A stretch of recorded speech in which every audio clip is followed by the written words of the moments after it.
ਵਾਹਿਗੁਰੂ ਜੀ ਕਾ ਖਾਲਸਾ, ਵਾਹਿਗੁਰੂ ਜੀ ਕੀ ਫਤਿਹ ਜੀ। ਸਾਰੇ ਵੀਰ ਭੈਣਾਂ ਨੂੰ ਸਵਾਗਤ ਹੈ ਜੀ ਤੁਹਾਡਾ ਸਾਰਿਆਂ ਦਾ ਆਨਲਾਈਨ ਗੁਰਮਤਿ ਕਲਾਸ ਵਿੱਚ। ਜਿਵੇਂ ਕਿ ਆਪ ਸਾਰਿਆਂ ਨੂੰ ਪਤਾ ਹੈ, ਕੁਝ ਦਿਨ ਤੋਂ ਅਸੀਂ ਮਲਾਰ ਕੀ ਵਾਰ ਦੀ ਵਿਚਾਰ ਕਰਕੇ ਜੀਵਨ ਜੁਗਤ ਸਿੱਖਣ ਦਾ ਯਤਨ ਕਰ ਰਹੇ ਹਾਂ। ਕੱਲ ਤੱਕ ਅਸੀਂ 21 ਪੌੜੀਆਂ ਦੀ ਵਿਚਾਰ ਸਾਂਝੀ ਕਰ ਚੁੱਕੇ ਹਾਂ। ਅੱਜ ਅਸੀਂ 22 ਨੰਬਰ ਪੌੜੀ ਦੀ ਵਿਚਾਰ ਆਰੰਭ ਕਰਾਂਗੇ। ਇਸ ਪੌੜੀ ਦੇ ਨਾਲ ਪਹਿਲਾ ਸ਼ਲੋਕ ਸਾਹਿਬ ਸ੍ਰੀ ਗੁਰੂ ਅੰਗਦ ਪਾਤਸ਼ਾਹ ਜੀ ਦਾ ਉਚਾਰਨ ਕੀਤਾ ਹੋਇਆ ਆਦਿ ਸ੍ਰੀ ਗੁਰੂ ਗ੍ਰੰਥ ਸਾਹਿਬ ਜੀ ਦੇ ਪਾਵਨ ਅੰਗ 1288 ਤੇ ਅੰਕਿਤ ਹੈ। ਸ਼ਲੋਕ ਮਹਿਲਾ ਦੂਜਾ। ਨਾਉ ਫਕੀਰੇ ਪਾਤਸ਼ਾਹ, ਮੂਰਖ ਪੰਡਿਤ ਨਾਉ, ਅੰਧੇ ਕਾ ਨਾਉ ਪਾਰਖੂ, ਏਵੇਂ ਕਰੇ ਗੁਆਓ। ਤਾਂ ਇਸ ਪਾਵਨ ਸ਼ਲੋਕ ਰਾਹੀਂ ਗੁਰੂਦੇਵ ਪਾਤਸ਼ਾਹ ਜੀ ਨੇ ਸਾਨੂੰ ਸਮਝਾਇਆ ਹੈ ਕਿ ਕੁਝ ਉਲਟੇ ਕੰਮ ਬੰਦਾ ਕਰਦਾ ਹੈ ਜ਼ਿੰਦਗੀ ਦੇ ਅੰਦਰ, ਔਰ ਉਸ ਜੋ ਉਲਟੇ ਕਰਮ ਮਨੁੱਖ ਕਰਦਾ ਹੈ ਉਸ ਸੋਚ ਨੂੰ ਕਲਯੁਗ ਕਿਹਾ ਜਾਂਦਾ ਹੈ। ਆਮ ਕਰਕੇ ਕੀ ਹੁੰਦਾ ਹੈ ਕਿ ਆਮ ਕਰਕੇ ਸਮੇਂ ਨੂੰ 4 ਹਿੱਸਿਆਂ ਦੇ ਵਿੱਚ ਵੰਡਿਆ ਗਿਆ ਹੈ: ਸਤਯੁਗ, ਤ੍ਰੇਤਾ, ਦੁਆਪਰ, ਕਲਯੁਗ ਆਦਿਕ। ਤੇ ਉਹਨਾਂ ਸਮਿਆਂ ਦੀ ਉਮਰ ਵੀ ਮਿਥ ਦਿੱਤੀ ਕਿ ਸਤਯੁਗ ਦੀ ਉਮਰ ਇੰਨੀ ਹੈ, ਤ੍ਰੇਤੇ ਦੁਆਪਰ ਦੀ ਇੰਨੀ, ਕਲਯੁਗ ਦੀ ਇੰਨੀ। ਪਰ ਗੁਰੂ ਜੀ ਇਸ ਗੱਲ ਦੇ ਨਾਲ ਬਿਲਕੁਲ ਵੀ ਸਹਿਮਤ ਨਹੀਂ ਹਨ ਕਿ ਸਮਾਂ ਕੋਈ ਚੰਗਾ ਔਰ ਕੋਈ ਮਾੜਾ ਨਹੀਂ ਹੁੰਦਾ। ਸਮਾਂ ਸਿਰਫ ਸਮਾਂ ਹੁੰਦਾ ਹੈ। ਮਨੁੱਖ ਦੀ ਬਿਰਤੀ ਬਦਲਦੀ ਹੈ, ਮਨੁੱਖ ਦੀ ਸੋਚ ਬਦਲਦੀ ਹੈ, ਉਦੋਂ ਹੀ ਜੀਵਨ ਦੇ ਅੰਦਰ ਸੁੱਖ ਦੁੱਖ, ਚੰਗਿਆਈਆਂ ਔਰ ਬੁਰਾਈਆਂ ਪੈਦਾ ਹੁੰਦੀਆਂ ਨੇ। ਤਾਂ ਗੁਰੂ ਜੀ ਇਸ ਸ਼ਬਦ ਰਾਹੀਂ ਦੱਸ ਰਹੇ ਨੇ ਕਿ ਜਦੋਂ ਹਾਲਾਤ ਉਲਟ ਹੋ ਜਾਣ ਨਾ, ਇਨਸਾਨੀਅਤ ਤੋਂ ਉਲਟ, ਸੱਚ ਨਾਲੋਂ ਬੰਦਾ ਟੁੱਟ ਜਾਏ, ਯੂਨੀਵਰਸਲ ਟਰੁੱਥ ਨਾਲੋਂ ਟੁੱਟੇ, ਰੱਬੀ ਗੁਣਾਂ ਦੇ ਨਾਲੋਂ ਟੁੱਟੇ, ਇਨਸਾਨੀਅਤ ਨਾਲੋਂ ਟੁੱਟ ਜਾਏ, ਤਾਂ ਉਹ ਸੱਚ ਦੇ ਨਾਲੋਂ ਟੁੱਟੀ ਹੋਈ ਜਿਹੜੀ ਸਟੇਜ ਹੈ ਮਨੁੱਖੀ ਮਨ ਦੀ, ਉਸ ਅਵਸਥਾ ਦਾ ਨਾਮ, ਉਸ ਸੋਚ ਦਾ ਨਾਮ ਕਲਯੁਗ ਹੈ। ਤੇ ਉਸ ਸੋਚ ਦੇ ਅੰਦਰ ਫਿਰ ਕੀ ਹੁੰਦਾ ਹੈ, ਕਲਯੁਗ ਕਿਵੇਂ ਵਰਤਦਾ ਹੈ ਅੰਦਰ ਬੰਦੇ ਦੇ, ਤਾਂ ਉਹ ਸਮਝਾ ਰਹੇ ਨੇ। ਨਾਉ ਫਕੀਰੇ ਪਾਤਸ਼ਾਹ, ਮੂਰਖ ਪੰਡਿਤ ਨਾਉ। ਇਸ ਸਟੇਜ ਤੇ, ਇਸ ਸੋਚ ਤੇ ਕੰਗਾਲ ਦਾ ਨਾਮ ਬਾਦਸ਼ਾਹ ਰੱਖਿਆ ਜਾਂਦਾ ਹੈ। ਨਾਉ ਫਕੀਰੇ, ਫਕੀਰ ਦਾ ਮਤਲਬ ਕੰਗਾਲ, ਪਾਤਸ਼ਾਹ ਦਾ ਮਤਲਬ ਬਾਦਸ਼ਾਹ। ਐਸੀ ਸੋਚ ਜਦੋਂ ਪੁੱਠੀ ਹੁੰਦੀ ਹੈ ਤੇ ਬੰਦਾ ਕੰਗਾਲ ਨੂੰ ਬਾਦਸ਼ਾਹ ਕਹਿੰਦਾ ਹੈ। ਮੂਰਖ ਪੰਡਿਤ ਨਾਉ, ਮੂਰਖ ਦਾ ਨਾਮ ਪੰਡਿਤ ਪਾਇਆ ਜਾਂਦਾ ਹੈ। ਮੂਰਖ ਨੂੰ ਲੋਕ ਵਿਦਵਾਨ ਸਮਝ ਬੈਂਦੇ ਨੇ। ਇਹ ਕਲਯੁਗ ਦੀਆਂ ਨਿਸ਼ਾਨੀਆਂ ਨੇ। ਇਹ ਨਹੀਂ ਕਿ ਬਾਹਰ ਜਦੋਂ ਕਲਯੁਗ ਵਰਤਦਾ ਹੈ, ਮਤਲਬ ਕਿ ਜਦੋਂ ਇਹੋ ਜੀ ਸੋਚ ਬਣ ਜਾਂਦੀ ਹੈ ਨਾ ਬੰਦੇ ਦੀ, ਉਸ ਵਕਤ ਜੋ ਅੰਦਰ ਹਾਲਾਤ ਹੁੰਦੀ ਹੈ ਸੋਚ ਦੀ, ਉਹ ਕਲਯੁਗ ਹੈ। ਹੁਣ ਦੇਖੋ, ਕੰਗਾਲ ਕੌਣ ਹੈ? ਗੁਰੂ ਜੀ ਕਹਿੰਦੇ ਨੇ, ਕਹੋ ਕਬੀਰ ਨਿਰਧਨ ਹੈ ਸੋਈ, ਜਾ ਕੇ ਹਿਰਦੈ ਨਾਮ ਨਾ ਹੋਈ। ਜਿਹਦੀ ਸੋਚ ਦੇ ਅੰਦਰ ਸਤ, ਸੰਤੋਖ, ਦਇਆ, ਧਰਮ, ਧੀਰਜ ਆਦਿਕ ਗੁਣ ਨਹੀਂ ਹਨ, ਉਹਨੇ 2 ਨੰਬਰ ਦਾ ਮੈਂ ਕੰਮ ਕਰ ਕਰਕੇ ਤੇ ਮਾਇਆ ਇਕੱਠੀ ਕੀਤੀ ਹੈ, ਉਹਨੂੰ ਲੋਕ ਬਾਦਸ਼ਾਹ ਕਹਿੰਦੇ ਨੇ ਕਿ ਬੜਾ ਬਾਦਸ਼ਾਹ ਹੈ, ਬੜਾ ਅਮੀਰ ਹੈ। ਇਹੀ ਕਲਯੁਗ ਦੀ ਨਿਸ਼ਾਨੀ ਹੈ। ਸਮਝ ਲਓ ਅੰਦਰ ਕਲਯੁਗ ਵਰਤ ਗਿਆ ਜਦੋਂ ਬੰਦਾ ਸੱਚ ਨੂੰ ਛੱਡ ਦਿੰਦਾ। ਮੂਰਖ ਪੰਡਿਤ ਨਾਉ, ਤੇ ਜੋ ਬੰਦਾ ਅਗਿਆਨਤਾ ਭਰੇ ਕਰਮ ਕਰਦਾ ਹੈ ਉਹਨੂੰ ਲੋਕ ਪੰਡਿਤ, ਵਿਦਵਾਨ ਕਹਿਣ ਲੱਗ ਜਾਂਦੇ ਨੇ, ਬੜਾ ਵਿਦਵਾਨ ਹੈ। ਹੁਣ ਜਿੰਨੇ ਵੀ ਆ ਕਰਮ ਕਾਂਡ ਨੇ, ਦੇਖੋ ਆ ਪੜ੍ਹੇ ਲਿਖੇ ਲੋਕ ਵੀ ਕਿਵੇਂ ਕਰਮ ਕਾਂਡਾਂ ਦੇ ਵਿੱਚ ਫਸੇ ਹੁੰਦੇ ਨੇ। ਜੋਤਿਸ਼ ਵਗੈਰਾ ਹੈ, ਪੀਰਾਂ ਕਬਰਾਂ ਤੇ ਦੀਵੇ ਜਗਾਣੇ, ਜਾਂ ਹੋਰ ਐਸੇ ਅੰਧ ਵਿਸ਼ਵਾਸ। ਤਾਂ ਮੂਰਖ ਦਾ ਨਾਮ ਪੰਡਿਤ ਪੈ ਜਾਂਦਾ ਹੈ। ਮੂਰਖ ਨੂੰ ਲੋਕ ਵਿਦਵਾਨ ਪੰਡਿਤ ਸਮਝਣ ਲੱਗ ਜਾਂਦੇ ਨੇ। ਅੰਧੇ ਕਾ ਨਾਉ ਪਾਰਖੂ, ਏਵੇਂ ਕਰੇ ਗੁਆਓ। ਗੁਆਓ ਦਾ ਮਤਲਬ ਹੈਗਾ ਗੁਫ਼ਤਗੂ, ਬਚਨ, ਬੋਲਣਾ।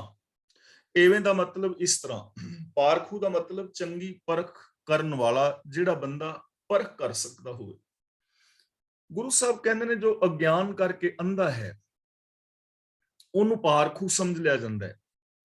ਐਵੇਂ ਕਰੇ ਗੁਆਓ ਦਾ ਮਤਲਬ ਫਿਰ ਲੋਕ ਐਵੇਂ ਦੀਆਂ ਪੁੱਠੀਆਂ ਗੱਲਾਂ ਕਰਦੇ ਨੇ, ਤੇ ਜਿਹੜਾ ਐਵੇਂ ਦੀਆਂ ਪੁੱਠੀਆਂ ਗੱਲਾਂ ਕਰ ਰਿਹਾ ਹੈ ਉਹਦੇ ਅੰਦਰ ਕਲਯੁਗ ਵਰਤ ਰਿਹਾ ਹੈ। ਉਹਦੀ ਸੋਚ ਦਾ ਨਾਮ ਕਲਯੁਗ ਹੈ। ਐਸੀ ਸੋਚ ਦਾ ਨਾਮ ਕਲਯੁਗ ਹੈ। ਇਹ ਸੋਚ ਕਲਯੁਗ ਵਰਤਾਂਦੀ, ਕਲ ਕਲੇਸ਼ ਵਰਤਾਂਦੀ ਹੈ।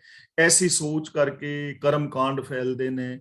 ਐਸੀ ਸੋਚ ਕਰਕੇ ਜਗਤ ਦੇ ਅੰਦਰ ਪਾਪ ਅਪਰਾਧ ਪੈਦਾ ਹੁੰਦੇ ਨੇ, ਜਦੋਂ ਅੰਨੇ ਦਾ ਨਾਮ ਪਾਰਖੂ ਰੱਖ ਲਿਆ ਜਾਏ। ਮੈਨੂੰ ਯਾਦ ਹੈ, ਇੱਕ ਬਾਬਾ ਸੀ ਤੇ ਜਿਹਦੀਆਂ ਅੱਖਾਂ ਨਹੀਂ ਸਨ। ਦੇਖੋ ਇਹ ਕੁਦਰਤ ਵੱਲੋਂ ਬਹੁਤ ਵੱਡਾ ਦੁਖਾਂਤ ਸੀ ਉਸਦਾ। ਪਰ ਉਸ ਤੋਂ ਇੱਕ ਪੁੱਛ ਰਿਹਾ ਸੀ ਬੰਦਾ ਆਣ ਕੇ ਕਿ ਬਾਬਾ ਜੀ ਅਸੀਂ ਗੱਡੀ ਲੈਣੀ ਹੈ, ਕਿਹੜੇ ਰੰਗ ਦੀ ਲਈਏ, ਨੀਲੇ ਦੀ, ਹਰੇ ਦੀ?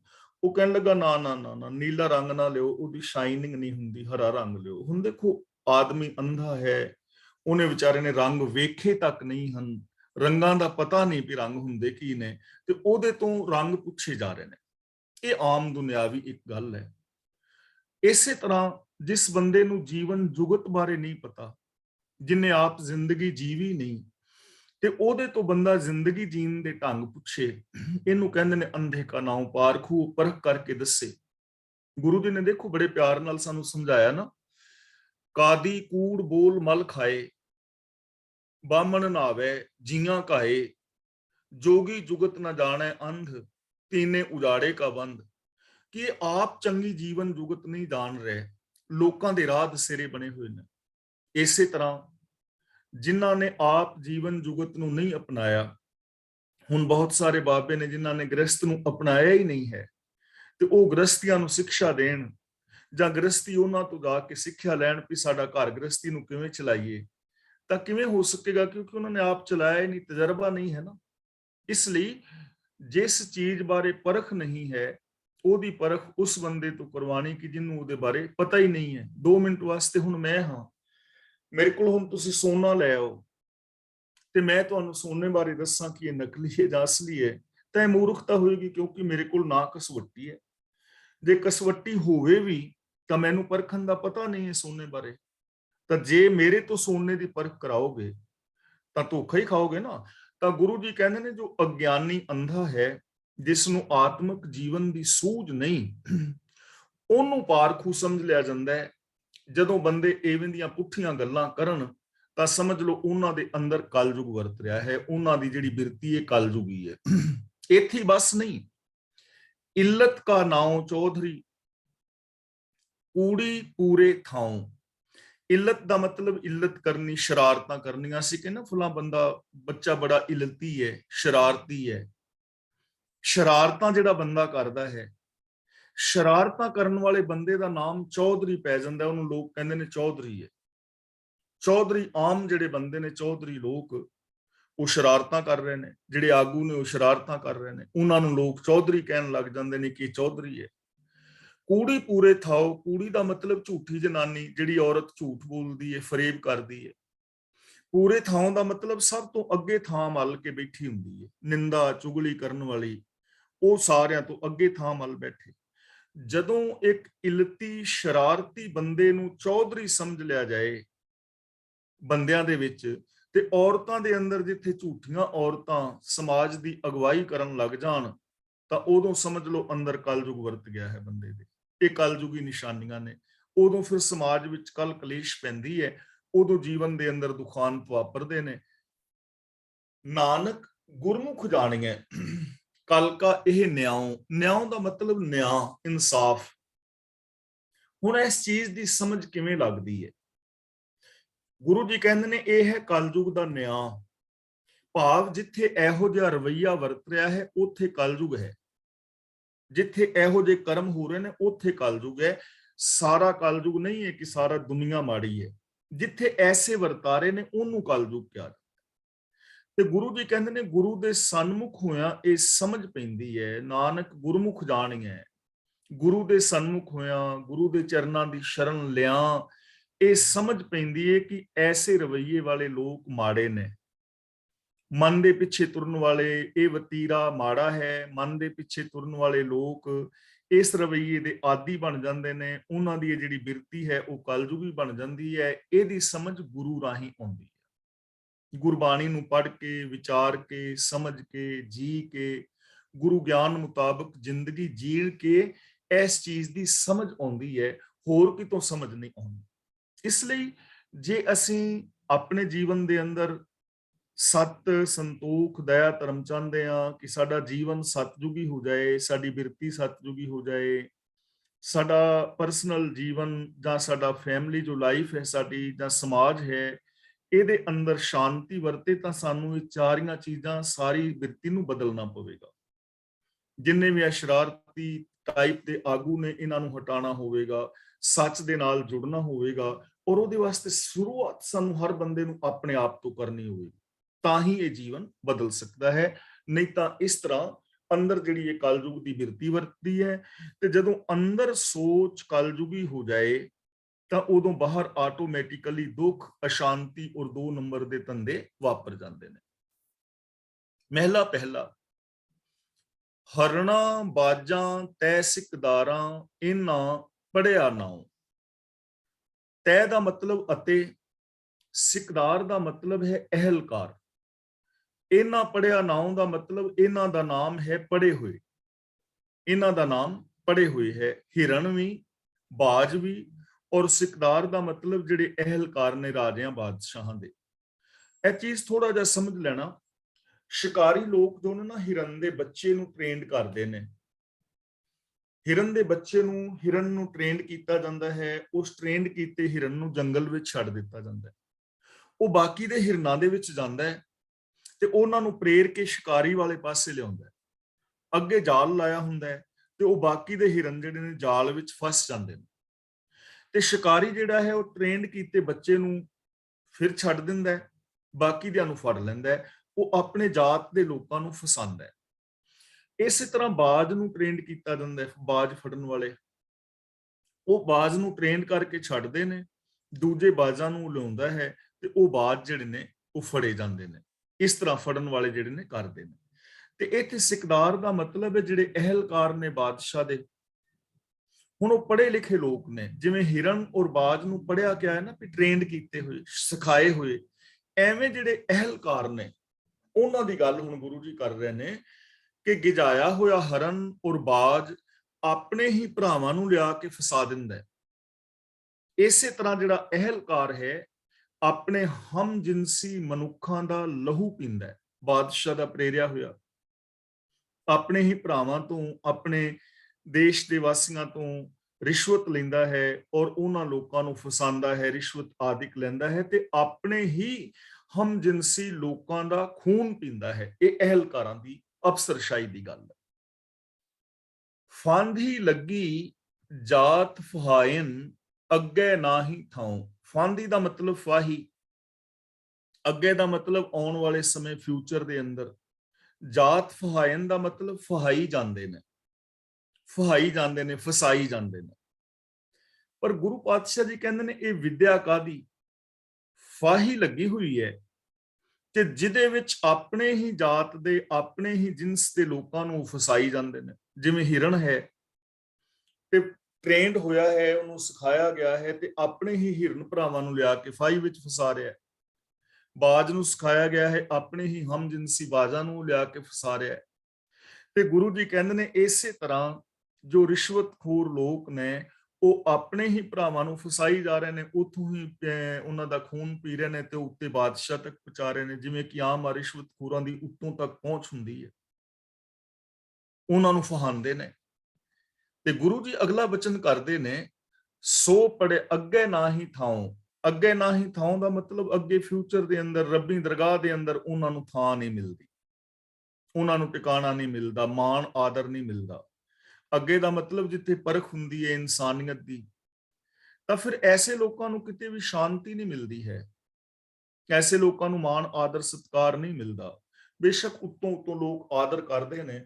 ਇਲਾਕੇ ਦੇ ਵਿੱਚ ਜੇ ਕੋਈ ਅਫਸਰ ਰਿਸ਼ਵਤਖੋਰ ਹੈ ਜਾਂ ਕੋਈ ਰਾਜਨੀਤਿਕ ਮਾੜਾ ਹੈ ਜਾਂ ਧਾਰਮਿਕ ਬੰਦਾ ਮਾੜਾ ਹੈ ਜਾਂ ਆਮ ਸਮਾਜ ਵਿੱਚੋਂ ਬੰਦਾ ਮਾੜਾ ਹੈ ਤਾਂ ਲੋਕ ਉਹਦੇ ਖਿਲਾਫ ਬੋਲਦੇ ਨੇ। ਉਹਨੂੰ ਕੋਈ ਮਾਣ ਆਦਰ, ਸੱਚਾ ਮਾਣ ਆਦਰ ਨਹੀਂ ਮਿਲਦਾ, ਉਹਨਾਂ ਨੂੰ ਕਿਤੇ ਥਾਂ ਨਹੀਂ ਮਿਲਦੀ, ਟਿਕਾਣਾ ਨਹੀਂ ਮਿਲਦਾ। ਪਹਿਲੀ ਗੱਲ, ਬਾਹਰੀ ਆਦਰ ਨਹੀਂ ਮਿਲਦਾ। ਦੂਜੀ ਗੱਲ, ਉਹਨਾਂ ਦੇ ਮਨ ਨੂੰ ਵੀ ਸ਼ਾਂਤੀ ਨਹੀਂ ਮਿਲਦੀ। ਉਹਨਾਂ ਦੀ ਸੋਚ ਕਦੇ ਇਨਸਾਨੀਅਤ ਦੇ ਨਾਲ ਨਹੀਂ ਜੁੜਦੀ, ਉਹ ਕਦੇ ਰੱਬੀ ਰਜ਼ਾ ਭਾਣੇ ਦੇ ਵਿੱਚ ਨਹੀਂ ਤੁਰਦੇ। ਉਹਨਾਂ ਦੀ ਸਾਰੀ ਜ਼ਿੰਦਗੀ ਐਵੇਂ ਹੀ ਬੀਤਦੀ ਹੈ ਭਟਕਦਿਆਂ। ਸੋ ਪੜਿਆ ਸੋ ਪੰਡਿਤ ਬੀਨਾ, ਜਿਨੀ ਕਮਾਣਾ ਨਾਓ। ਪੜਿਆ ਦਾ ਮਤਲਬ ਪੜਿਆ ਲਿਖਿਆ, ਬੀਨਾ ਦਾ ਮਤਲਬ ਹੁੰਦਾ ਹੈ ਸਿਆਣਾ। ਤਾਂ ਗੁਰੂ ਜੀ ਕਹਿੰਦੇ ਨੇ ਅਸਲ ਵਿੱਚ ਪੜਿਆ ਲਿਖਿਆ ਉਹੀ ਹੈ, ਸਿਆਣਾ ਬੰਦਾ ਉਹੀ ਹੈ ਜਿਨ੍ਹਾਂ ਨੇ ਨਾਮ ਦੀ ਕਮਾਈ ਕੀਤੀ ਹੈ। ਨਾਮ ਦਾ ਮਤਲਬ ਰੱਬੀ ਸਿਫਤ ਸਲਾਹ ਜਿਨ੍ਹਾਂ ਨੇ ਕੀਤੀ ਹੈ, ਜੋ ਰੱਬੀ ਰਜ਼ਾ ਦੇ ਅੰਦਰ ਤੁਰੇ ਨੇ। ਅਸਲੀ ਪੜ੍ਹੇ ਲਿਖੇ ਲੋਕ ਉਹ ਨੇ, ਅਸਲੀ ਸਿਆਣੇ ਲੋਕ ਉਹ ਨੇ। ਤਾਂ ਗੁਰੂ ਜੀ ਸਾਨੂੰ ਇੱਥੇ ਸਮਝਾ ਰਹੇ ਨੇ ਕਿ ਤੁਹਾਡੀ ਪੜ੍ਹਾਈ ਦਾ ਫਾਇਦਾ ਕੀ ਹੈ। ਜੇ ਪੜ੍ਹਿਆ ਲਿਖਿਆ ਇਨਸਾਨ ਹੈ ਉਹ ਰਿਸ਼ਵਤ ਲੈਂਦਾ ਹੈ, ਬੇਈਮਾਨੀ ਕਰਦਾ ਹੈ, ਠੱਗੀ ਕਰਦਾ ਹੈ, ਦੂਜਿਆਂ ਦੇ ਹੱਕ ਖਾਂਦਾ ਹੈ, ਖਾਣ ਪੀਣ ਦੀਆਂ ਚੀਜ਼ਾਂ ਵਿੱਚ ਮਿਲਾਵਟ ਕਰਦਾ ਹੈ, ਤਾਂ ਪੜ੍ਹਾਈ ਕਾਹਦੀ, ਘੱਟੇ ਮਿੱਟੀ ਦੀ। ਇਹ ਤੇ ਪੜ੍ਹਾਈ ਉਸ ਹਿਰਨ ਵਰਗੀ ਹੋਊਗੀ ਜੋ ਆਪਣੇ ਹੀ ਭਰਾਵਾਂ ਨੂੰ ਮਰਵਾ ਰਿਹਾ ਹੈ। ਇਸ ਪੜ੍ਹਾਈ ਦਾ ਲਾਭ ਨਹੀਂ। ਤਾਂ ਗੁਰੂ ਜੀ ਕਹਿੰਦੇ ਨੇ ਪੜ੍ਹਾਈ ਕੀਤੀ ਤਾਂ ਸਫਲੀ ਹੈ, ਵਿਦਿਆ ਤਾਂ ਸਫਲੀ ਹੈ, ਸਿਆਣਪ ਤਾਂ ਸਫਲੀ ਹੈ ਜੇ ਉਹਦੇ ਨਾਲ ਸੱਚੀ ਜ਼ਿੰਦਗੀ ਜੀਵੀ ਜਾਏ, ਪਰ ਉਪਕਾਰ ਕੀਤਾ ਜਾਏ। ਵਿਦਿਆ ਵਿਚਾਰੀ ਤਾਂ ਪਰ ਉਪਕਾਰੀ। ਤਾਂ ਗੁਰੂ ਜੀ ਕਹਿੰਦੇ ਨੇ ਸਹੀ ਮਾਇਨਿਆਂ ਦੇ ਅੰਦਰ ਪੜ੍ਹਿਆ ਔਰ ਸਿਆਣਾ ਇਨਸਾਨ ਉਹਨੂੰ ਕਿਹਾ ਜਾ ਸਕਦਾ ਹੈ ਜੋ ਰੱਬੀ ਰਜ਼ਾ ਦੇ ਅੰਦਰ ਚੱਲਦਾ ਹੈ, ਜੋ ਪ੍ਰਭੂ ਦੀ ਸਿਫਤ ਸਲਾਹ ਕਰਦਾ ਹੈ, ਮਨ ਬਚਨ ਕਰਮ ਕਰਕੇ ਜੋ ਗੁਣਾਂ ਦਾ ਧਾਰਨੀ ਹੈ, ਅਸਲ ਦੇ ਅੰਦਰ ਸਹੀ ਮਾਇਨਿਆਂ ਵਿੱਚ ਉਹਨੂੰ ਮੰਨਿਆ ਜਾਏਗਾ ਕਿ ਪੜ੍ਹਿਆ ਲਿਖਿਆ ਹੈ, ਸਿਆਣਾ ਹੈ। ਸਿਆਣਪ ਇਸੇ ਕੰਮ ਵਿੱਚ ਹੀ ਹੈ ਕਿ ਅਸੀਂ ਔਗਣਾਂ ਨੂੰ ਛੱਡ ਕੇ ਗੁਣਾਂ ਦੇ ਧਾਰਨੀ ਹੋਈਏ। ਪਹਿਲੋਂ ਦੇ ਜੜ ਅੰਦਰ ਜੰਮੈ ਤਾਂ ਉੱਪਰ ਹੋਵੇ ਛਾਉ। ਪਹਿਲੋਂ ਦੇ ਦਾ ਮਤਲਬ ਸਭ ਤੋਂ ਪਹਿਲਾਂ। ਜੜ ਅੰਦਰ ਜੰਮੇ, ਜੜ ਜਿਹੜੀ ਜ਼ਮੀਨ ਦੇ ਅੰਦਰ ਜੰਮਦੀ ਹੈ। ਮੰਨ ਲਓ ਤੁਸੀਂ ਕੋਈ ਪੇੜ ਬੀਜਿਆ, ਬੀਜ ਬੀਜਿਆ, ਕਣਕ ਦਾ ਲਗਾ ਲਓ ਦਾਣਾ ਬੀਜਿਆ। ਹੁਣ ਕਣਕ ਦਾ ਬੀਜ ਜ਼ਮੀਨ ਦੇ ਥੱਲੇ ਹੈ, ਮਿੱਟੀ ਦੇ, ਤਾਂ ਪਹਿਲਾਂ ਜੜ ਜਿਹੜੀ ਹੈ ਜ਼ਮੀਨ ਦੇ ਵਿੱਚ ਹੀ ਪੈਦਾ ਹੋਣੀ ਹੈ ਤੇ ਉਹ ਜੜ ਥੱਲੇ ਨੂੰ ਵਧੇਗੀ ਤੇ ਉਹਦੇ ਵਿੱਚੋਂ ਅੰਕੁਰ ਜ਼ਮੀਨ ਪਾੜ ਕੇ ਫਿਰ ਬਾਹਰ ਆਏਗਾ। ਪਹਿਲਾਂ ਜੜ ਅੰਦਰ ਜਾਂਦੀ ਹੈ, ਫਿਰ ਉਸ ਜੜ ਦੇ ਸਿਰ ਦੇ ਉੱਤੇ ਪੇੜ ਟਿਕਦਾ ਹੈ। ਇਸੇ ਤਰ੍ਹਾਂ ਜਿਵੇਂ ਬੀਜ ਦੀ ਜੜ ਪਹਿਲਾਂ ਜ਼ਮੀਨ ਵਿੱਚ ਟਿਕਦੀ ਹੈ, ਜੰਮਦੀ ਹੈ, ਫਿਰ ਉਹ ਅੰਕੁਰ ਉੱਤੇ ਜ਼ਮੀਨ ਵਿੱਚ ਨਿਕਲਦਾ ਹੈ, ਫਿਰ ਉਹ ਪੇੜ ਬਣਦਾ ਤੇ ਫਿਰ ਉਹਦੀ ਛਾਂ ਹੁੰਦੀ ਹੈ, ਫਿਰ ਉਸ ਪੇੜ ਦੇ ਨਾਲ ਫੁੱਲ ਪੱਤੀਆਂ ਫਲ ਆਦਿਕ ਲੱਗਦੇ ਨੇ, ਲੋਕਾਂ ਨੂੰ ਛਾਂ ਮਿਲਦੀ ਹੈ। ਇਸੇ ਤਰ੍ਹਾਂ ਗੁਰੂ ਪਾਤਸ਼ਾਹ ਜੀ ਸਾਨੂੰ ਸਮਝਾ ਰਹੇ ਨੇ ਕਿ ਜਿਹੜੀ ਸੁਖਦਾਈ ਵਿਦਿਆ ਹੈ, ਜੋ ਸ਼ੁਭ ਗੁਣ ਨੇ, ਉਹ ਪਹਿਲਾਂ ਮਨੁੱਖ ਦੇ ਮਨ ਵਿੱਚ ਟਿਕਣੀ ਚਾਹੀਦੀ ਹੈ। ਸ਼ੁਭ ਗੁਣ ਪਹਿਲਾਂ ਤੁਹਾਡੇ ਅੰਦਰ ਟਿਕਣਗੇ, ਅੰਦਰ ਜੰਮਣਗੇ, ਅੰਦਰ ਬੀਜ ਬੀਜੋਗੇ ਸ਼ੁਭ ਗੁਣਾਂ ਦਾ, ਤਾਂ ਹੀ ਹੈ ਨਾ, ਤਾਂ ਬਾਹਰ ਛਾਂ ਹੋਏਗੀ। ਹੁਣ ਬੰਦਾ ਛਾਂ ਚਾਹੁੰਦਾ ਹੈ ਸੁੱਖਾਂ ਦੀ, ਛਾਂ ਚਾਹੁੰਦਾ ਹੈ ਮੇਰੇ ਜੀਵਨ ਵਿੱਚ ਸ਼ਾਂਤੀ ਦੀ ਛਾਂ ਹੋਵੇ, ਮੈਨੂੰ ਸੁੱਖਾਂ ਦੇ ਫਲ ਮਿਲਣ, ਇੱਜ਼ਤ ਮਾਣ ਦਾ ਫਲ ਮਿਲੇ। ਤੇ ਗੁਰੂ ਜੀ ਕਹਿੰਦੇ ਨੇ ਤਾਂ ਹੀ ਹੈ ਜੇ ਅੰਦਰ ਬੀਜ ਬੀਜੋਗੇ ਸ਼ਾਂਤੀ ਵਾਲਾ। ਜੇ ਬੀਜ ਹੀ ਨਹੀਂ ਹੈ, ਬੀਜ ਅੰਦਰ ਕਿਕਰਾਂ ਦਾ ਹੈ, ਤਾਂ ਫਿਰ ਤਾਂ ਬਾਹਰ ਕੰਡੇ ਪੈਦਾ ਹੋਣਗੇ। ਜੇ ਬੀਜ ਅੰਦਰ ਅੰਗੂਰ ਦਾ ਹੈ ਤੇ ਅੰਗੂਰ ਪੈਦਾ ਹੋਣਗੇ। ਜਿਵੇਂ ਜੜ ਸਭ ਤੋਂ ਪਹਿਲਾਂ ਜ਼ਮੀਨ ਦੇ ਅੰਦਰ ਜੰਮਦੀ ਹੈ ਤਾਂ ਰੁੱਖ ਉੱਗ ਕੇ ਬਾਹਰ ਛਾਂ ਬਣਦੀ ਹੈ, ਇਸੇ ਤਰ੍ਹਾਂ ਸੁਖਦਾਤੀ ਵਿਦਿਆ ਉਹੀ ਹੈ ਜੋ ਪਹਿਲਾਂ ਮਨੁੱਖ ਦੇ ਮਨ ਦੇ ਅੰਦਰ ਸ਼ੁਭ ਗੁਣਾਂ ਦਾ ਬੀਜ ਬੀਜੇ, ਉਥੋਂ ਸ਼ੁਭ ਗੁਣ ਉੱਗਣ ਤੇ ਉਹ ਫਿਰ ਉਸ ਮਨੁੱਖ ਨੂੰ ਸ਼ਾਂਤੀ ਦੇਵੇ ਔਰ ਸਾਰੇ ਸੰਸਾਰ ਨੂੰ ਵੀ ਸ਼ਾਂਤ ਕਰੇ। ਪਰ ਹੋ ਕੀ ਰਿਹਾ ਹੈ? ਹੋ ਕੀ ਰਿਹਾ ਹੈ? ਰਾਜੇ ਸ਼ੀਂਹ ਮੁਕੱਦਮ ਕੁੱਤੇ। ਦੇਖੋ ਅੱਜ ਤੋਂ 500 ਸਾਲ ਪਹਿਲਾਂ ਉਸ ਸਮੇਂ ਦੀ ਹਾਲਾਤ ਨੂੰ ਗੁਰੂ ਪਾਤਸ਼ਾਹ ਜੀ ਬਿਆਨ ਕਰ ਰਹੇ ਨੇ, ਔਰ ਹਾਲਾਤ ਜਿਹੜਾ ਸਿਚੁਏਸ਼ਨ ਥੋੜੀ ਬਹੁਤ ਬਦਲਦੀ ਹੈ, ਹਾਲਾਤ ਬਹੁਤ ਥਾਵਾਂ ਤੇ ਅੱਜ ਵੀ ਐਸੇ ਮੌਜੂਦ ਨੇ। ਰਾਜੇ ਸ਼ੀਂਹ, ਸ਼ੀਂਹ ਦਾ ਮਤਲਬ ਸ਼ੇਰ, ਮੁਕੱਦਮ ਦਾ ਮਤਲਬ ਮੁਸਾਹਿਬ, ਜਿਹੜੇ ਆ ਅਹਿਲਕਾਰ ਨੇ, ਅਫਸਰਸ਼ਾਹ। ਤਾਂ ਜੇ ਅੰਦਰ ਸੱਚ ਨਹੀਂ ਹੈ, ਦਇਆ ਨਹੀਂ ਹੈ, ਜੇਕਰ ਪ੍ਰਭੂ ਦੇ ਗੁਣ ਨਹੀਂ ਹੈ, ਰਜਾ ਭਾਣੇ ਦੀ ਪ੍ਰੀਤ ਨਹੀਂ ਹੈ, ਤਾਂ ਐਸੀ ਜੋ ਸੱਚੀ ਸੱਚੀ ਵਿਦਿਆ ਹੈ, ਇਹ ਤੋਂ ਸਖਣੇ ਜੋ ਰਾਜੇ ਨੇ ਉਹ ਮਾਨੋ ਸ਼ੇਰ ਨੇ, ਉਹਨਾਂ ਦੀ ਬਿਰਤੀ ਸ਼ੇਰਾਂ ਵਾਲੀ ਹੈ। ਇੱਥੇ ਸ਼ੇਰ ਦਾ ਜਿਹੜਾ ਗੁਣ ਹੈ ਉਹ ਬਹਾਦਰੀ ਵਾਲਾ ਨਹੀਂ ਲਿਆ। ਇੱਥੇ ਸ਼ੇਰ ਦਾ ਮਤਲਬ ਹਿੰਸਕ ਬਿਰਤੀ, ਜੋ ਦੂਜਿਆਂ ਦੇ ਉੱਤੇ ਝਪਟਦਾ ਹੈ ਔਰ ਉਹਨਾਂ ਨੂੰ ਖਾ ਜਾਂਦਾ ਹੈ। ਤਾਂ ਗੁਰੂ ਜੀ ਕਹਿੰਦੇ ਨੇ ਜੋ ਸੱਚ ਦੇ ਨਾਲੋਂ ਟੁੱਟੇ ਹੋਏ ਰਾਜੇ ਨੇ ਉਹ ਸ਼ੇਰ ਦਾ ਰੂਪ ਨੇ, ਸ਼ੇਰ ਦੀ ਤਰ੍ਹਾਂ ਉਹਨਾਂ ਦੀ ਸ਼ਿਕਾਰੀ ਬਿਰਤੀ ਹੈ, ਹਿੰਸਕ ਬਿਰਤੀ ਹੈ। ਮੁਕੱਦਮ ਕੁੱਤੇ, ਤੇ ਜਿਹੜੇ ਉਹਨਾਂ ਦੇ ਅਹਿਲਕਾਰ ਨੇ ਉਹ ਕੁੱਤੇ ਨੇ, ਉਹਨਾਂ ਦੇ ਅੰਦਰ ਕੁੱਤਿਆਂ ਵਾਲੀ ਬਿਰਤੀ ਹੈ। ਹੁਣ ਥੋੜਾ ਜਿਹਾ ਸਮਝ ਲੈਣਾ, ਸ਼ੇਰ ਆਪ ਝਪੱਟਾ ਮਾਰ ਕੇ ਦੂਜੇ ਜਾਨਵਰ ਨੂੰ ਮਾਰਦਾ ਹੈ, ਤੇ ਸ਼ੇਰ ਜਿਹੜਾ ਨਾ ਮਾਸ ਖਾ ਜਾਂਦਾ ਹੈ, ਤੇ ਬਾਕੀ ਖੱਲ ਜਾਂ ਹੱਡੀਆਂ ਵਗੈਰਾ ਉੱਥੇ ਪਈ ਰਹਿ ਜਾਂਦੀ ਹੈ, ਹੱਡੀਆਂ ਨਹੀਂ ਸ਼ੇਰ ਖਾਂਦਾ। ਲੇਕਿਨ ਕੁੱਤੇ ਜਿਹੜੇ ਨੇ ਹੱਡੀਆਂ ਨੂੰ ਵੀ ਖਿੱਚੀ ਫਿਰਦੇ ਨੇ। ਵੇਖਿਆ ਹੋਵੇਗਾ ਹੱਡੀਆਂ ਦੇ ਵਿੱਚ ਵੀ ਕਿਵੇਂ ਹੱਡੀਆਂ ਨੂੰ ਵੀ ਧਰੂਈ ਫਿਰਦੇ ਨੇ। ਜਿਹੜਾ ਥੋੜਾ ਬਹੁਤਾ ਮਾਸ ਲੱਗਾ ਹੁੰਦਾ ਹੱਡੀਆਂ ਦੇ ਉੱਤੋਂ ਵੀ ਨੋਚ ਕੇ ਖਾਂਦੇ ਨੇ। ਤਾਂ ਗੁਰੂ ਜੀ ਕਹਿ ਰਹੇ ਨੇ ਜੋ ਸੱਚ ਤੋਂ ਸਖਣੇ ਨੇ ਬਾਦਸ਼ਾਹ ਰਾਜਨੀਤਿਕ ਲੋਕ ਜਿਹੜੇ ਸੱਚ ਨਾਲੋਂ ਟੁੱਟੇ ਨੇ, ਉਸ ਸ਼ੇਰ ਦੀ ਤਰ੍ਹਾਂ ਸ਼ਿਕਾਰੀ ਬਿਰਤੀ ਵਾਲੇ ਨੇ, ਹਿੰਸਕ ਬਿਰਤੀ ਵਾਲੇ ਨੇ, ਲੋਕਾਂ ਦੇ ਉੱਤੇ ਹੱਕਾਂ ਦੇ ਉੱਤੇ ਡਾਕੇ ਮਾਰਦੇ ਨੇ। ਤੇ ਜਿਹੜੇ ਉਹਨਾਂ ਦੇ ਅਹਿਲਕਾਰ ਨੇ ਉਹ ਕੁੱਤਿਆਂ ਦੀ ਤਰ੍ਹਾਂ ਉਹਨਾਂ ਦਾ ਮਾਸ ਨੋਚ ਰਹੇ ਨੇ ਰਿਸ਼ਵਤ ਲੈ ਲੈ ਕੇ। ਜਾਏ ਜਗਾਇਨ ਬੈਠੇ ਸੁੱਤੇ, ਉਹ ਬੈਠੇ ਸੁੱਤਿਆਂ ਨੂੰ ਜਾ ਕੇ ਜਗਾਉਂਦੇ ਨੇ। ਬੈਠੇ ਸੁੱਤੇ ਦਾ ਮਤਲਬ ਵੇਲੇ ਕਵੇਲੇ, ਯਾਨੀ ਉਹ ਵੇਲਾ ਕਵੇਲਾ ਨਹੀਂ ਵਹਿੰਦੇ। ਜਿਹੜੇ ਅਹਿਲਕਾਰ ਨੇ, ਅਫਸਰਸ਼ਾਹੀ ਹੈ, ਉਹ ਜਦੋਂ ਮਰਜ਼ੀ ਸੁੱਤਿਆਂ ਬੈਠਿਆਂ ਨੂੰ ਜਾ ਜਗਾਉਂਦੇ ਨੇ, ਵੇਲਾ ਕਵੇਲਾ ਵੀ ਨਹੀਂ ਵਹਿੰਦੇ। ਔਰ ਰਿਸ਼ਵਤਖੋਰੀ ਜਾਂ 2 ਨੰਬਰ ਦੇ ਧੰਦਿਆਂ ਵਾਸਤੇ ਬੈਠੇ ਸੁੱਤੇ ਬੰਦਿਆਂ ਨੂੰ ਭਾਵ ਹਰ ਵੇਲੇ ਉਹ ਤੰਗ ਕਰਦੇ ਨੇ, ਪਰੇਸ਼ਾਨ ਕਰਦੇ ਨੇ। ਇਹ ਹੋ ਗਈ ਅਫਸਰਸ਼ਾਹੀ। ਅੱਗੇ ਉਹਨਾਂ ਅਫਸਰਾਂ ਦੇ ਅੱਗੇ ਵੀ ਨੌਕਰ ਨੇ। ਚਾਕਰ ਨਹਿੰਦਾ ਪਾਇਨ ਘਾਓ। ਨਹਿੰਦਾ ਦਾ ਮਤਲਬ ਨੌਂਦਰਾ। ਜਿਵੇਂ ਸ਼ੇਰ ਨੌਂਦਰਾ ਮਾਰਦਾ ਹੈ, ਕੁੱਤੇ ਨੌਂਦਰਾ ਮਾਰਦੇ ਨੇ ਤੇ ਸ਼ੇਰ ਨੌਂਦਰਾ ਮਾਰ ਕੇ ਪਾੜਦਾ ਹੈ ਨਾ।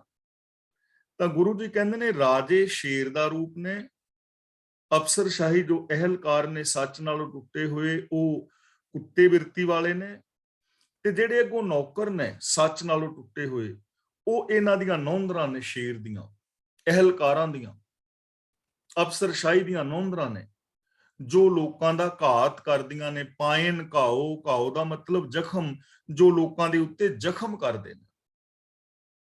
ਇਹ ਕੰਡੀਸ਼ਨ ਹੈ। ਰਿਸ਼ਵਤ ਲੈਣੀ ਹੈ ਅਫਸਰ ਨੇ, ਸੈਟਿੰਗ ਕਰਾਣੀ ਹੈ ਥੱਲੇ ਵਾਲੇ ਕਿਸੇ ਨੌਕਰ ਆਦਿਕ ਨੇ, ਔਰ ਉਹ ਪਹੁੰਚਣੀ ਹੈ ਅੱਗੇ ਬਾਦਸ਼ਾਹ ਤੱਕ। ਇਹ ਸਾਰੇ ਦਾ ਸਾਰਾ ਜਿਹੜਾ ਹੈ ਉਸ ਸਮੇਂ ਦਾ ਸੀਨ ਪੇਸ਼ ਕਰ ਰਹੇ ਨੇ। ਤੇ ਇਹ ਅੱਜ ਵੀ ਐਸਾ ਕੁਝ ਬਹੁਤ ਥਾਵਾਂ ਦੇ ਉੱਤੇ ਚੱਲਦਾ ਹੈ। ਸਾਰਿਆਂ ਦੀ ਗੱਲ ਨਹੀਂ ਹੈ, ਲੇਕਿਨ ਬਹੁਤੇ ਥਾਵਾਂ ਤੇ ਅੱਜ ਵੀ ਕੁਝ ਹੋ ਰਿਹਾ ਹੈ। ਰਤ ਪਿੱਤ ਕੁੱਤਿਓ ਚਟ ਜਾਹੋ। ਰਤ ਪਿੱਤ ਦਾ ਮਤਲਬ ਲਹੂ ਤੇ ਪਿੱਤਾ, ਜੋ ਲਹੂ ਤੇ ਮਿੱਝ ਵਗੈਰਾ ਹੁੰਦੀ ਹੈ। ਕੁੱਤਿਓ ਦਾ ਮਤਲਬ ਕੁੱਤੇ, ਮੁਕੱਦਮ, ਕੁੱਤਿਆਂ ਦੀ ਰਾਹੀਂ। ਰਾਜੇ ਜਿਹੜੇ ਸ਼ੀਂਹ ਬਣੇ ਹੋਏ ਨੇ ਉਹ ਇਹਨਾਂ ਕੁੱਤਿਆਂ ਦੀ ਰਾਹੀਂ, ਮੁਕੱਦਮਾ ਅਹਿਲਕਾਰਾਂ ਦੀ ਰਾਹੀਂ ਲੋਕਾਂ ਦਾ ਲਹੂ ਪੀਂਦੇ ਨੇ। ਰਤ ਪਿੱਤ ਚੱਟਣ ਦਾ ਮਤਲਬ ਲੋਕਾਂ ਦੇ ਹੱਕ ਖਾ ਜਾਂਦੇ ਨੇ। ਐਸੀ ਕੰਡੀਸ਼ਨ ਹੈ। ਪਰ ਗੁਰੂ ਪਾਤਸ਼ਾਹ ਜੀ ਕਹਿੰਦੇ ਨੇ ਜਿੱਥੇ ਜੀਆਂ ਹੋਸੀ ਸਾਰ। ਜੀਆ ਨਹੀਂ ਪੜਨਾ, ਜੀਆਂ। ਇੱਥੇ ਸਾਰ ਦਾ ਮੀਨਿੰਗ ਹੈ ਪਰਖ, ਕਦਰ। ਪਰ ਜਿੱਥੇ ਜੀਵਾਂ ਦੀ ਕਰਨੀ ਦੀ ਪਰਖ ਹੁੰਦੀ ਹੈ,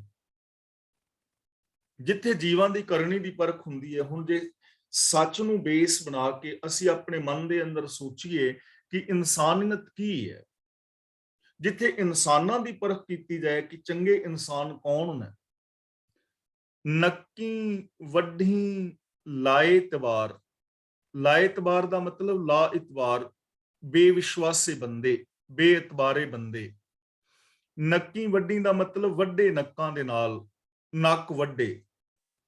ਅਸੀਂ ਕਹਿੰਦੇ ਨੇ ਉਹ ਨੱਕ ਕਟਾ ਹੈ, ਨੱਕ ਵਢਾ ਲਿਆ ਉਸ ਬੰਦੇ ਨੇ। ਹੁਣ ਨੱਕ ਵਢਾਉਣ ਦਾ ਮਤਲਬ ਇਹ ਨਹੀਂ ਕਿ ਚਾਕੂ ਦੇ ਨਾਲ ਉਹਦਾ ਨੱਕ ਕਿਸੇ ਨੇ ਵੱਢ ਦਿੱਤਾ ਹੈ। ਨੱਕ ਵਢਾਉਣ ਦਾ ਮਤਲਬ ਹੁੰਦਾ ਹੈ ਵੀ ਬੇਇੱਜ਼ਤੀ ਕਰਾਣੀ, ਸ਼ਰਮਸਾਰ ਹੋਣਾ। ਤਾਂ ਗੁਰੂ ਜੀ ਕਹਿੰਦੇ ਨੇ ਜਿੱਥੇ ਇਨਸਾਨੀਅਤ ਦੀ ਪਰਖ ਕੀਤੀ ਜਾਂਦੀ ਹੈ, ਜਿੱਥੇ ਇਨਸਾਨਾਂ ਦੇ ਚੰਗੇ ਮੰਦੇ ਕਰਮ ਪਰਖੇ ਜਾਂਦੇ ਨੇ, ਉੱਥੇ ਅਜਿਹੇ ਜਿਹੜੇ ਪੜ੍ਹੇ ਲਿਖੇ ਲੋਕ ਨੇ, ਜਿਹੜੇ ਲੋਕਾਂ ਤੋਂ ਰਿਸ਼ਵਤ ਲੈ ਰਹੇ ਨੇ, ਉਹਨਾਂ ਦੀ ਗੱਲ ਹੈ। ਜਿਹੜੇ ਮਾੜੀ ਜ਼ਿੰਦਗੀ ਜੀ ਰਹੇ ਨੇ, ਜਿਹੜੇ ਲੋਕਾਂ ਦਾ ਹੱਕ ਖਾ ਰਹੇ ਨੇ, ਚਾਹੇ ਉਹ ਰਾਜੇ ਨੇ, ਚਾਹੇ ਉਹ ਰਾਜਨੀਤਿਕ ਲੋਕ ਨੇ ਅੱਜ ਦੇ, ਚਾਹੇ ਉਹ ਅਹਿਲਕਾਰ ਮੁਕੱਦਮ ਨੇ, ਅਫਸਰਸ਼ਾਹੀ ਹੈ ਜਾਂ ਨੌਕਰ ਆਦਿਕ ਨੇ, ਜਾਂ ਆਮ ਜਨਤਾ ਵਿੱਚੋਂ ਬੰਦਾ ਜੋ ਵੀ ਹੈ, ਜਿਹੜਾ ਵੀ ਐਸੇ ਕੰਮ ਕਰ ਰਿਹਾ ਹੈ, ਬੇਇਤਬਾਰੇ ਨੱਕ ਵੱਡੇ ਸਮਝੇ ਜਾਂਦੇ ਨੇ। ਉਹਨਾਂ ਨੂੰ ਸ਼ਰਮਸਾਰ ਹੋਣਾ ਪੈਂਦਾ ਹੈ। ਪੌੜੀ ਆਪ ਉਪਾਏ ਮੇਦਨੀ ਆਪੇ ਕਰਦਾ ਸਾਰ। ਪ੍ਰਭੂ ਆਪ ਹੀ ਜਗਤ ਪੈਦਾ ਕਰਦਾ ਹੈ ਔਰ ਆਪ ਇਸ ਦੀ ਸੰਭਾਲ ਕਰ ਰਿਹਾ ਹੈ। ਯਾਨੀ ਰੱਬੀ ਰਜ਼ਾ ਦੇ ਅੰਦਰ ਇਹ ਸੰਸਾਰ ਪੈਦਾ ਹੋ ਰਿਹਾ ਹੈ ਔਰ ਰੱਬੀ ਰਜ਼ਾ ਦੇ ਅੰਦਰ ਹਰ ਜੀਵ ਦੀ ਸਿਸਟਮ ਦੇ ਅੰਦਰ ਸੰਭਾਲ ਹੋ ਰਹੀ ਹੈ, ਪਾਲਣਾ ਹੋ ਰਹੀ ਹੈ। ਭੈ ਬਿਨ ਭਰਮ ਨਾ ਕੱਟੀਐ, ਨਾਮ ਨਾ ਲੱਗੇ ਪਿਆਰ। ਭਰਮ ਦਾ ਮਤਲਬ ਭਟਕਣਾ, ਵਿਸ਼ੇ ਵਿਕਾਰਾਂ ਵੱਲ ਭਟਕਣਾ।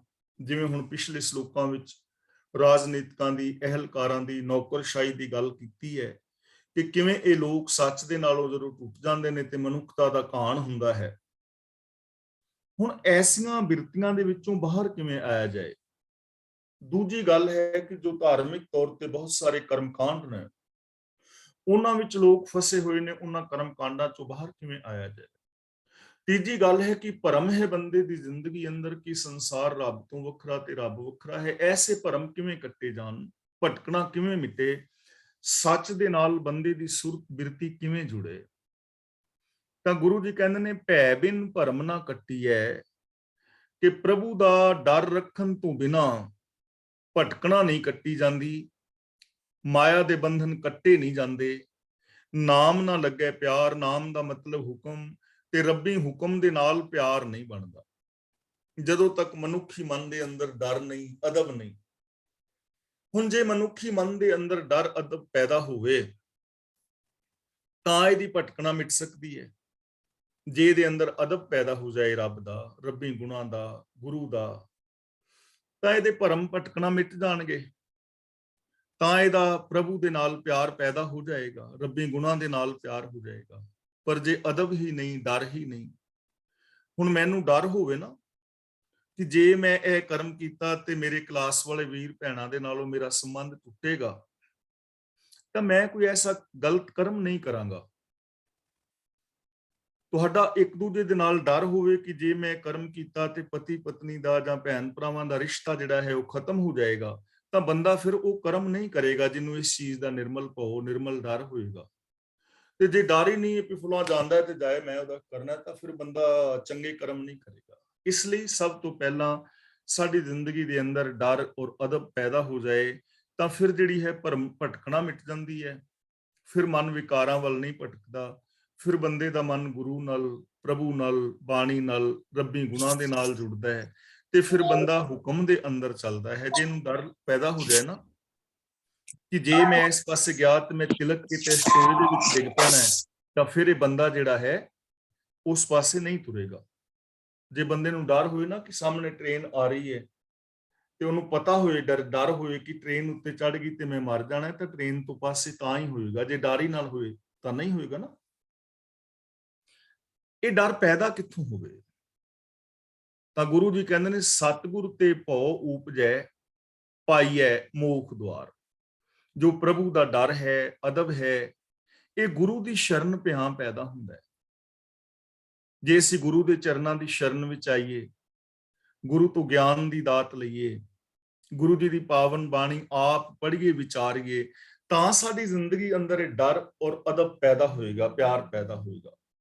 ਤੇ ਜਿਸ ਮਨੁੱਖ ਦੀ ਜ਼ਿੰਦਗੀ ਅੰਦਰ ਗੁਰੂ ਦਾ ਪਿਆਰ, ਪ੍ਰਭੂ ਦਾ ਪਿਆਰ ਪੈਦਾ ਹੋ ਜਾਏ, ਪਾਈਏ ਮੋਖ ਦੁਆਰ, ਤਾਂ ਉਹ ਮੋਕਸ਼ ਪਦਵੀ ਪਾ ਲੈਂਦਾ ਹੈ।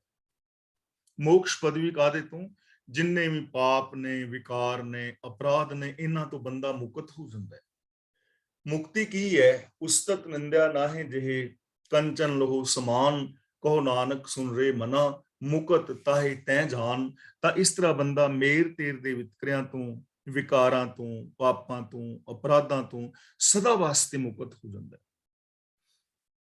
ਭੈ ਤੇ ਸਹਿਜ ਪਾਈਐ, ਮਿਲ ਜੋਤੀ ਜੋਤ ਅਪਾਰ। ਭੈ ਦਾ ਮਤਲਬ ਡਰ, ਅਦਬ। ਸਹਿਜ ਦਾ ਮਤਲਬ ਆਤਮਿਕ ਅਡੋਲਤਾ, ਅਡੋਲ ਅਵਸਥਾ, ਜਿੱਥੇ ਜਾ ਕੇ ਬੰਦੇ ਦਾ ਮਨ ਡੋਲਦਾ ਨਹੀਂ। ਸਹਿਜ ਦਾ ਮਤਲਬ ਮਨ, ਬਚਨ ਔਰ ਕਰਮ ਦੀ ਇਕਸਾਰਤਾ। ਮਨ ਵਿੱਚ ਵੀ ਪ੍ਰਭੂ ਦੇ ਗੁਣ, ਬਚਨਾਂ ਵਿੱਚ ਵੀ ਪ੍ਰਭੂ ਦੇ ਗੁਣ, ਬਿਹੇਵੀਅਰ ਦੇ ਅੰਦਰ ਵੀ ਰੱਬੀ ਗੁਣ। ਇਹ ਕਦੋਂ ਪੈਦਾ ਹੁੰਦੇ ਨੇ? ਭੈ ਤੋਂ। ਤੇ ਭੈ ਪੈਦਾ ਹੁੰਦਾ ਹੈ ਸਤਿਗੁਰ ਤੋਂ। ਤਾਂ ਰੱਬੀ ਡਰ ਅਦਬ ਦੇ ਅੰਦਰ ਰਿਆਂ ਬੰਦੇ ਦੇ ਅੰਦਰ ਆਤਮਿਕ ਅਡੋਲਤਾ ਬਣਦੀ ਹੈ। ਬੰਦਾ ਮਨ, ਬਚਨ, ਕਰਮ ਕਰਕੇ ਸੱਚ ਦੇ ਨਾਲ ਜੁੜਦਾ ਹੈ। ਤੇ ਜਿਹੜਾ ਮਨ, ਬਚਨ, ਕਰਮ ਕਰਕੇ ਸੱਚ ਨਾਲ ਜੁੜ ਜਾਏ, ਫਿਰ ਕੀ ਹੁੰਦਾ ਹੈ? ਮਿਲ ਜੋਤੀ ਜੋਤ ਅਪਾਰ। ਅਪਾਰ ਦਾ ਮਤਲਬ ਪ੍ਰਭੂ ਦੀ, ਪਾਰ ਤੋਂ ਰਹਿਤ ਪ੍ਰਭੂ ਦੀ ਜੋਤ, ਉਹਦੇ ਅੰਦਰ ਸਾਡੀ ਜੋਤ ਮਿਲ ਜਾਂਦੀ ਹੈ। ਜੋਤ ਦਾ ਮਤਲਬ ਸੋਚ।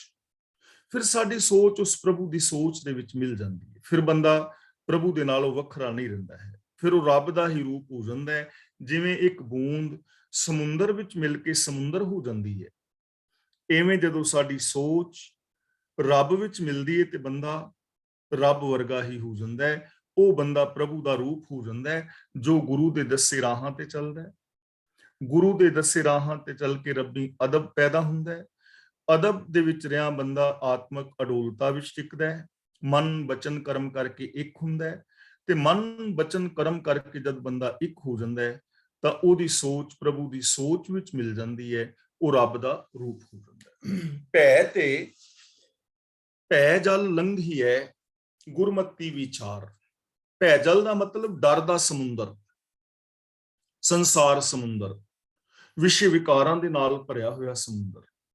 ਭੈ ਤੇ ਦਾ ਮਤਲਬ ਰੱਬੀ ਡਰ ਕਰਕੇ, ਗੁਰਮਤੀ ਵਿਚਾਰ ਦਾ ਮਤਲਬ ਗੁਰੂ ਦੀ ਮੱਤ ਦੀ ਵਿਚਾਰ ਰਾਹੀਂ।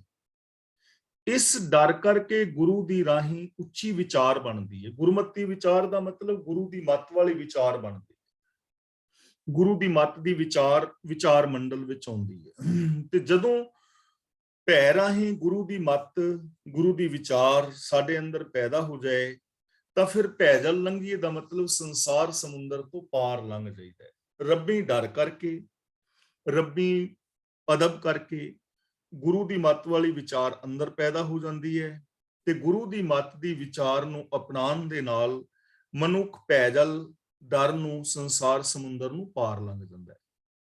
ਤੇ ਜਿਵੇਂ ਮੈਂ ਪਹਿਲਾਂ ਵੀ ਬਹੁਤ ਵਾਰ ਬੇਨਤੀ ਕੀਤੀ ਹੈ, ਇਹ ਜੋ ਭੈ ਜਲ ਜਾਂ ਭਵ ਸਾਗਰ ਹੈ, ਇਹ ਬਾਹਰ ਨਹੀਂ ਹੈ, ਇਹ ਮੇਰੇ ਅੰਦਰ ਹੈ, ਤੁਹਾਡੇ ਅੰਦਰ ਹੈ। ਸਾਡੀ ਸੋਚ ਇੱਕ ਐਸੀ ਹੈ ਨਾ, ਜਿਸ ਵਿੱਚ ਕਾਮ, ਕ੍ਰੋਧ, ਲੋਭ, ਮੋਹ, ਹੰਕਾਰ, ਆਸਾ, ਤ੍ਰਿਸ਼ਨਾ, ਚੁਗਲੀ, ਨਿੰਦਾ, ਝੂਠ, ਫਰੇਬ ਆਦਿਕ ਹੈ। ਇਸ ਸੋਚ ਦੇ ਅੰਦਰ ਹੀ ਅਸੀਂ ਗਰਕ ਹਾਂ। ਆਮ ਜੋ ਬੰਦਾ ਹੈ ਇਸ ਸੋਚ ਅੰਦਰ ਡੁੱਬਿਆ ਹੋਇਆ ਹੈ। ਤੇ ਜਿਹੜਾ ਇਨਸਾਨ ਗੁਰੂ ਦੇ ਦੱਸੇ ਰਾਹਾਂ ਤੇ ਚੱਲਦਾ ਹੈ, ਰੱਬੀ ਡਰ ਅਦਬ ਵਿੱਚ ਰਹਿੰਦਾ ਹੈ, ਉਹ ਫਿਰ ਇਹ ਸੋਚ ਤੋਂ ਪਾਰ ਹੋ ਜਾਂਦਾ ਹੈ। ਉਹਦੀ ਸੋਚ ਦੇ ਅੰਦਰ ਸਿਰਫ ਸ਼ੁਭ ਗੁਣ ਹੁੰਦੇ ਨੇ। ਭੈ ਤੇ ਨਿਰਭਉ ਪਾਈਐ ਜਿਸ ਦਾ ਅੰਤ ਨਾ ਪਾਰਾਵਾਰ। ਇਸ ਡਰ ਦੀ ਰਾਹੀਂ, ਰੱਬੀ ਰਜਾ ਭਾਣੇ ਵਿੱਚ ਤੁਰਨ ਦੀ ਰਾਹੀਂ, ਨਿਰਭਉ ਪਾਈਏ ਦਾ ਮਤਲਬ ਡਰ ਤੋਂ ਰਹਿਤ ਪ੍ਰਭੂ ਨੂੰ ਪਾ ਲਈਦਾ ਹੈ। ਜ਼ਿੰਦਗੀ ਜਿਹੜੀ ਹੈ ਉਹ ਡਰ ਤੋਂ ਰਹਿਤ ਹੋ ਜਾਂਦੀ ਹੈ। ਭੈ ਕਾਹੂ ਕੋ ਦੇਤ ਨਹਿ, ਨਹਿ ਪੈ ਮਾਨਤ ਆਨ, ਕਹੋ ਨਾਨਕ ਸੁਨ ਰੇ ਮਨਾ, ਗਿਆਨੀ ਤਹਿ ਬਖਾਨ। ਫਿਰ ਐਸਾ ਬੰਦਾ ਨਾ ਤੇ ਜ਼ੁਲਮ ਕਰਦਾ ਹੈ ਔਰ ਨਾ ਜ਼ੁਲਮ ਸਹਾਰਦਾ ਹੈ। ਜੀਓ ਤੇ ਜੀਣ ਦਿਓ ਦੀ ਅਵਸਥਾ ਬੰਦੇ ਦੇ ਅੰਦਰ ਪੈਦਾ ਹੋ ਜਾਂਦੀ। ਤੇ ਜੇ ਹਰ ਇਨਸਾਨ ਦੇ ਅੰਦਰ ਇਹ ਭਾਵਨਾ ਪੈਦਾ ਹੋ ਜਾਏ ਕਿ ਤੁਸੀਂ ਵੀ ਜੀਓ ਤੇ ਮੈਨੂੰ ਵੀ ਜਿਉਣ ਦਿਓ, ਮੈਂ ਵੀ ਜੀਵਾਂ ਤੇ ਤੁਸੀਂ ਵੀ ਜੀਓ, ਮੈਂ ਵੀ ਖੁਸ਼ੀਆਂ ਮਾਣਾ, ਤੁਸੀਂ ਵੀ ਖੁਸ਼ੀਆਂ ਮਾਣੋ, ਤੁਸੀਂ ਆਪ ਵੀ ਖੁਸ਼ੀਆਂ ਮਾਣੋ ਤੇ ਮੈਨੂੰ ਵੀ ਖੁਸ਼ੀਆਂ ਮਾਣਨ ਦਿਓ। ਮੇਰੀਆਂ ਖੁਸ਼ੀਆਂ ਤੋਂ ਸੜੋ ਨਾ, ਮੈਂ ਤੁਹਾਡੀਆਂ ਖੁਸ਼ੀਆਂ ਤੋਂ ਸੜਾ ਨਾ। ਅਸੀਂ ਇੱਕ ਦੂਜੇ ਦੀਆਂ ਖੁਸ਼ੀਆਂ ਦੇ ਵਿੱਚ ਸ਼ਾਮਲ ਹੋਈਏ। ਨਾ ਜ਼ੁਲਮ ਕਰੋ, ਨਾ ਜ਼ੁਲਮ ਸਹਾਰੋ। ਐਸੀ ਅਵਸਥਾ ਫਿਰ ਰੱਬੀ ਡਰ ਅਦਬ ਤੋਂ ਪੈਦਾ ਹੁੰਦੀ ਹੈ। ਜਿਸ ਪ੍ਰਭੂ ਦਾ ਅੰਤ ਨਹੀਂ, ਜਿਹਦਾ ਉਰਲਾ ਪਾਰਲਾ ਬੰਨਾ ਨਹੀਂ, ਉਸ ਪ੍ਰਭੂ ਦੇ ਭੈ ਅਦਬ ਵਿੱਚ ਰਹਿਣ ਦੇ ਨਾਲ ਐਸੇ ਪ੍ਰਭੂ ਨੂੰ ਪਾ ਲਈਦਾ ਹੈ। ਲੇਕਿਨ ਮਨਮੁਖ ਭੈ ਕੀ ਸਾਰ ਨਾ ਜਾਣਨੀ, ਤ੍ਰਿਸ਼ਨਾ ਜਲਤੇ ਕਰੇ ਉਪਾਰ। ਮਨਮੁਖ ਦਾ ਮਤਲਬ ਆਪਣੇ ਮਨ ਦੇ ਪਿੱਛੇ ਤੁਰਨ ਵਾਲੇ ਆਪ ਹੁਦਰੇ ਲੋਕ, ਜੋ ਰੱਬੀ ਗੁਣਾਂ ਦੀ ਸਾਰ ਨਹੀਂ ਜਾਣਦੇ, ਰੱਬੀ ਅਦਬ ਦੀ ਜੋ ਸਾਰ ਨਹੀਂ ਜਾਣਦੇ।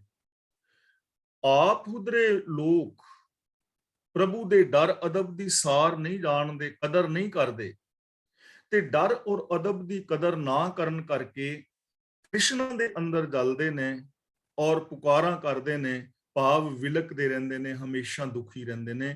ਤ੍ਰਿਸ਼ਨਾ ਦੀ ਅੱਗ ਦੇ ਅੰਦਰ ਸੜਦੇ ਹੋਏ ਵਿਲਕ ਰਹੇ ਨੇ। ਕੌਣ? ਆਪ ਹੁਦਰੇ ਲੋਕ ਜੋ ਰੱਬੀ ਡਰ ਅਦਬ, ਰੱਬੀ ਗੁਣਾਂ ਦੀ ਕਦਰ ਨਹੀਂ ਕਰਦੇ। ਹੁਣ ਜੇ ਕੋਈ ਗੁਣਾਂ ਦੀ ਕਦਰ ਨਹੀਂ ਕਰੇਗਾ, ਹੁਣ ਸੱਚ ਦੀ ਕੋਈ ਕਦਰ ਨਹੀਂ ਕਰਦਾ, ਸੱਚ ਨਹੀਂ ਬੋਲਦਾ, ਪਿਆਰ ਦੀ ਅਸੀਂ ਕਦਰ ਨਹੀਂ ਕਰਦੇ, ਆਪਣੇ ਪਰਿਵਾਰ ਦੇ ਵਿੱਚ ਵੀ ਅਸੀਂ ਪਿਆਰ ਨਾਲ ਨਹੀਂ ਰਹਿੰਦੇ, ਨਿਮਰਤਾ ਦੀ ਕਦਰ ਨਹੀਂ ਕਰਦੇ, ਤਾਂ ਫਿਰ ਖੁਆਰ ਹੀ ਹੋਣਾ। ਸੰਤੋਖ ਦੀ ਕਦਰ ਨਹੀਂ ਹੈ ਤਾਂ ਤ੍ਰਿਸ਼ਨਾ ਦੇ ਅੰਦਰ ਖੁਆਰ ਹੀ ਹੋਣਾ। ਤਾਂ ਗੁਰੂ ਜੀ ਕਹਿੰਦੇ ਨੇ ਜੋ ਆਪ ਹੁਦਰੇ ਮਨੁੱਖ ਨੇ, ਰੱਬੀ ਅਦਬ ਡਰ ਦੀ ਕਦਰ ਨਹੀਂ ਜਾਣਦੇ, ਉਹ ਤ੍ਰਿਸ਼ਨਾ ਦੇ ਅੰਦਰ ਸੜਦੇ, ਹਮੇਸ਼ਾ ਪੁਕਾਰਾਂ ਕਰਦੇ, ਦੁੱਖ ਭੋਗਦੇ ਨੇ। ਨਾਨਕ ਨਾਵੇਂ ਹੀ ਤੇ ਸੁਖ ਪਾਇਆ, ਗੁਰਮਤੀ ਉਰਤਾਰ। ਉਰਤਾਰ ਦਾ ਮਤਲਬ ਹਿਰਦੇ ਵਿੱਚ ਧਾਰਨ ਕਰਕੇ, ਤੇ ਹਿਰਦੇ ਦਾ ਮਤਲਬ ਮੈਂਟੈਲਿਟੀ, ਮਾਨਸਿਕਤਾ।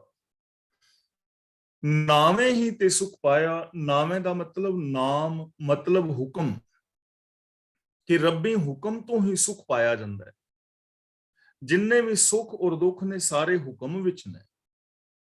ਹੁਕਮੀ ਹੋਵਨ ਜੀ ਹੁਕਮ ਲਿਖ ਦੁੱਖ ਸੁਖ ਪਾਈਐ, ਇਕ ਨਾ ਹੁਕਮੀ ਬਖਸ਼ੀਸ ਇੱਕ ਹੁਕਮੀ ਸਦਾ ਪਾਈਐ। ਸਾਰਾ ਕੁਝ ਰੱਬੀ ਹੁਕਮ ਦੇ ਅੰਦਰ ਚੱਲ ਰਿਹਾ ਹੈ। ਇਸ ਲਈ ਗੁਰੂ ਜੀ ਕਹਿੰਦੇ ਨੇ ਏਕੋ ਨਾਮ ਹੁਕਮ ਹੈ, ਨਾਨਕ ਸਤਿਗੁਰ ਦੀਆ ਬੁਝਾਏ ਜੀਓ, ਕਿ ਨਾਮ ਹੀ ਹੁਕਮ ਹੈ ਤੇ ਹੁਕਮ ਹੀ ਨਾਮ ਹੈ। ਤਾਂ ਰੱਬੀ ਹੁਕਮ ਕਰਕੇ ਸੁਖ ਪਾਏ ਜਾਂਦੇ ਨੇ, ਸੁਖ ਪਾਇਆ ਜਾਂਦਾ ਹੈ, ਸੁਖ ਮਿਲਦਾ ਹੈ। ਪਰ ਇਹ ਨਾਮ ਜੋ ਇਹ ਹੁਕਮ ਹੈ, ਇਹ ਸਾਡੀ ਸੋਚ ਵਿੱਚ ਕਿਵੇਂ ਵਸੇ ਕਿ ਅਸੀਂ ਹੁਕਮ ਵਿੱਚ ਤੁਰਨਾ ਹੈ। ਗੁਰਮਤੀ ਉਰਤਾਰ ਗੁਰੂ ਦੀ ਮੱਤ ਰਾਹੀਂ ਇਹ ਹਿਰਦੇ ਦੇ ਅੰਦਰ ਟਿਕ ਜਾਂਦਾ ਹੈ। ਗੁਰੂ ਦੀ ਮੱਤ ਦੇ ਧਾਰਨੀ ਹੋਇਆ ਇਹ ਸਾਡੀ ਸੋਚ ਦੇ ਅੰਦਰ ਗੱਲ ਟਿਕ ਜਾਂਦੀ ਹੈ, ਸਮਝ ਆ ਜਾਂਦੀ ਹੈ, ਵਿਸ਼ਵਾਸ ਆ ਜਾਂਦਾ ਹੈ, ਔਰ ਫਿਰ ਬੰਦਾ ਰੱਬੀ ਹੁਕਮ ਵਿੱਚ ਤੁਰ ਕੇ ਸੁਖ ਮਾਣਦਾ ਹੈ। ਸ਼ਲੋਕ ਮਹਿਲਾ ਪਹਿਲਾ। ਰੂਪੈ ਕਾਮੈ ਦੋਸਤੀ ਭੁੱਖੈ ਸਾਧੈ ਗੰਢ। ਸਾਧੈ ਦਾ ਮਤਲਬ ਸਵਾਦ ਦਾ, ਗੰਢ ਦਾ ਮਤਲਬ ਸੰਬੰਧ, ਰੂਪੈ ਦਾ ਮਤਲਬ ਰੂਪ ਤੇ ਕਾਮੈ ਦਾ ਮਤਲਬ ਕਾਮ ਵਾਸਨਾ। ਕਾਮ ਦਾ ਰੂਪ ਦੇ ਨਾਲ ਤੇ ਭੁੱਖ ਦਾ ਸਵਾਦ ਦੇ ਨਾਲ ਸੰਬੰਧ ਹੁੰਦਾ ਹੈ। ਰੂਪ ਦੀ ਕਾਮ ਦੇ ਨਾਲ ਮਿੱਤਰਤਾ ਹੈ ਔਰ ਭੁੱਖ ਦਾ ਸਵਾਦ ਦੇ ਨਾਲ ਸੰਬੰਧ ਹੈ। ਲੱਭੈ ਮਾਲੈ ਘੁਲ ਮਿਲ ਮਿਚਲ ਊਂਘ ਹੈ ਸੌੜ ਪਲੰਗ। ਇੱਥੇ ਵਿਸ਼ਰਾਮ ਦੋ ਲਗਾਣੇ ਨੇ, ਲੱਭੈ ਮਾਲੈ ਇੱਥੇ ਵਿਸ਼ਰਾਮ ਲਗਾਣਾ ਹੈ। ਘੁਲ ਮਿਲ ਮਿਚਲ ਇੱਥੇ ਵਿਸ਼ਰਾਮ ਲਗਾਣਾ ਹੈ। ਊਂਘ ਹੈ ਸੌੜ ਪਲੰਗ। ਲੱਭੈ ਦਾ ਮਤਲਬ ਲੱਭ, ਖਾਣ ਦੇ ਜਿਹੜੇ ਚਸਕੇ ਨੇ। ਮਾਲੈ ਦਾ ਮਤਲਬ ਮਾਲ, ਧਨ, ਪਦਾਰਥ, ਪੂੰਜੀ। ਘੁਲ ਮਿਲ ਦਾ ਮਤਲਬ ਚੰਗੀ ਤਰ੍ਹਾਂ ਘੁਲ ਜਾਣਾ, ਮਿਲਵਾ। ਮਿਚਲ ਦਾ ਮਤਲਬ ਹੈ ਮੇਲ। ਮਿਚਲ ਦਾ ਮਤਲਬ ਇੱਕ ਮਿਕਤਾ, ਤਦਾਕਾਰਤਾ। ਊਂਘ ਹੈ ਦਾ ਮਤਲਬ ਊਂਘਣ ਵਾਲਾ ਬੰਦਾ, ਜਿਹਨੂੰ ਨੀਂਦ ਆ ਰਹੀ ਹੈ, ਊਂਘ ਆ ਰਹੀ ਹੈ, ਨਿੰਦਰਾ ਵਾਲਾ ਬੰਦਾ। ਸੌੜ ਦਾ ਮਤਲਬ ਸੌੜੀ ਥਾਂ, ਸੌੜੀ ਦੀ ਜਗ੍ਹਾ। ਤਾਂ ਗੁਰੂ ਪਾਤਸ਼ਾਹ ਜੀ ਕਹਿੰਦੇ ਨੇ ਲੱਭ ਦੀ ਜੋ ਚਸਕੇ ਨੇ ਉਹਨਾਂ ਦੀ ਧਨ ਦੇ ਨਾਲ ਚੰਗੀ ਇੱਕ ਸੁਰਤਾ ਹੈ, ਇੱਕ ਮਿਕਤਾ ਹੈ। ਤੇ ਜਦੋਂ ਨੀਂਦ ਆਈ ਹੋਵੇ ਨਾ, ਜੋ ਊਂਘ ਰਿਹਾ ਹੈ, ਨੀਂਦ ਆਈ ਹੈ, ਉਹਨੂੰ ਸੌੜੀ ਥਾਂ ਵੀ ਪਲੰਗ ਵਰਗੀ ਜਾਪਦੀ ਹੈ। ਨੀਂਦ ਆਈ ਹੋਏ ਸੌੜੀ ਜੀ ਜਗ੍ਹਾ ਵੀ ਮਿਲ ਜਾਏ ਨਾ, ਕਿ ਉੱਥੇ ਹੀ ਉਹ ਬੰਦਾ ਸੌਂ ਜਾਂਦਾ ਹੈ। ਆਮ ਕਹਾਵਤ ਨਾ ਕਿ ਨੀਂਦਰ ਤੇ ਸੂਲੀ ਤੇ ਵੀ ਆ ਜਾਂਦੀ। ਹੁਣ ਨੀਂਦ ਆਈ ਹੋਈ ਉਹਨੂੰ ਸੌੜੀ ਜੀ ਜਗ੍ਹਾ ਵੀ ਮਿਲ ਜਾਏ ਨਾ, ਤੇ ਬੰਦਾ ਕਹਿੰਦਾ ਸ਼ੁਕਰ ਇਹ ਜਗ੍ਹਾ ਮਿਲੀ ਹੈ, ਤੇ ਉਹਨੂੰ ਇੰਜ ਲੱਗਦਾ ਵੀ ਜਿਵੇਂ ਪਲੰਗ ਹੈ, ਨੀਂਦ ਦਾ ਸੰਬੰਧ ਹੈ। ਤੇ ਜਿਹੜੇ ਚਸਕੇ ਨੇ, ਲੱਭ ਲੋਭ ਹੈ, ਉਹਨਾਂ ਦਾ ਧਨ ਮਾਲ ਦੇ ਨਾਲ ਸੰਬੰਧ ਹੈ, ਉਹਨਾਂ ਦਾ ਮੇਲ ਹੈ, ਕਿ ਕੋਈ ਧਨ ਮਾਲ ਰਾਹੀਂ ਚਸਕੇ ਪੂਰੇ ਹੋਣੇ ਨੇ। ਭੌਂਕੈ ਕੋਪ ਖੁਆਰ ਹੋਏ ਫੱਕੜ ਪਿੱਟੇ ਅੰਧ। ਭੌਂਕੇ ਦਾ ਮਤਲਬ ਭੌਂਕਦਾ ਹੈ, ਭੌਂਕਦਾ ਦਾ ਮਤਲਬ ਬਹੁਤ ਬੋਲਦਾ ਹੈ। ਕ੍ਰੋਧ ਦਾ ਮਤਲਬ ਗੁੱਸਾ। ਫੱਕੜ ਪਿੱਟੇ ਦਾ ਮਤਲਬ ਬਦ ਜ਼ਬਾਨੀ ਬੋਲਦਾ ਹੈ। ਫੱਕੜ ਪਿੱਟੇ ਦਾ ਮਤਲਬ ਜਿਵੇਂ ਅਸੀਂ ਆਮ ਪੰਜਾਬੀ ਚ ਨਹੀਂ ਕਹਿੰਦੇ ਪਿੱਟ ਸਿਆਪਾ ਪਾਇਆ ਹੈ, ਉਹਨਾਂ ਨੇ ਤੇ ਪਿੱਟ ਸਿਆਪਾ ਪਾਇਆ, ਮਤਲਬ ਕਿ ਬਕਵਾਸ ਮਾਰੀ ਜਾ ਰਹੇ ਨੇ, ਬੋਲੀ ਜਾ ਰਹੇ ਨੇ, ਵਾਧੂ ਬਦ ਜ਼ਬਾਨੀ ਬੋਲਣੀ, ਭੈੜੇ ਬੋਲ ਬੋਲਣੇ, ਉਹਨੂੰ ਕਹਿੰਦੇ ਨੇ ਫੱਕੜ ਪਿੱਟੇ ਅੰਧ। ਭੌਂਕੈ ਕੋਪ, ਕ੍ਰੋਧ ਬਹੁਤ ਬੋਲਦਾ ਹੈ।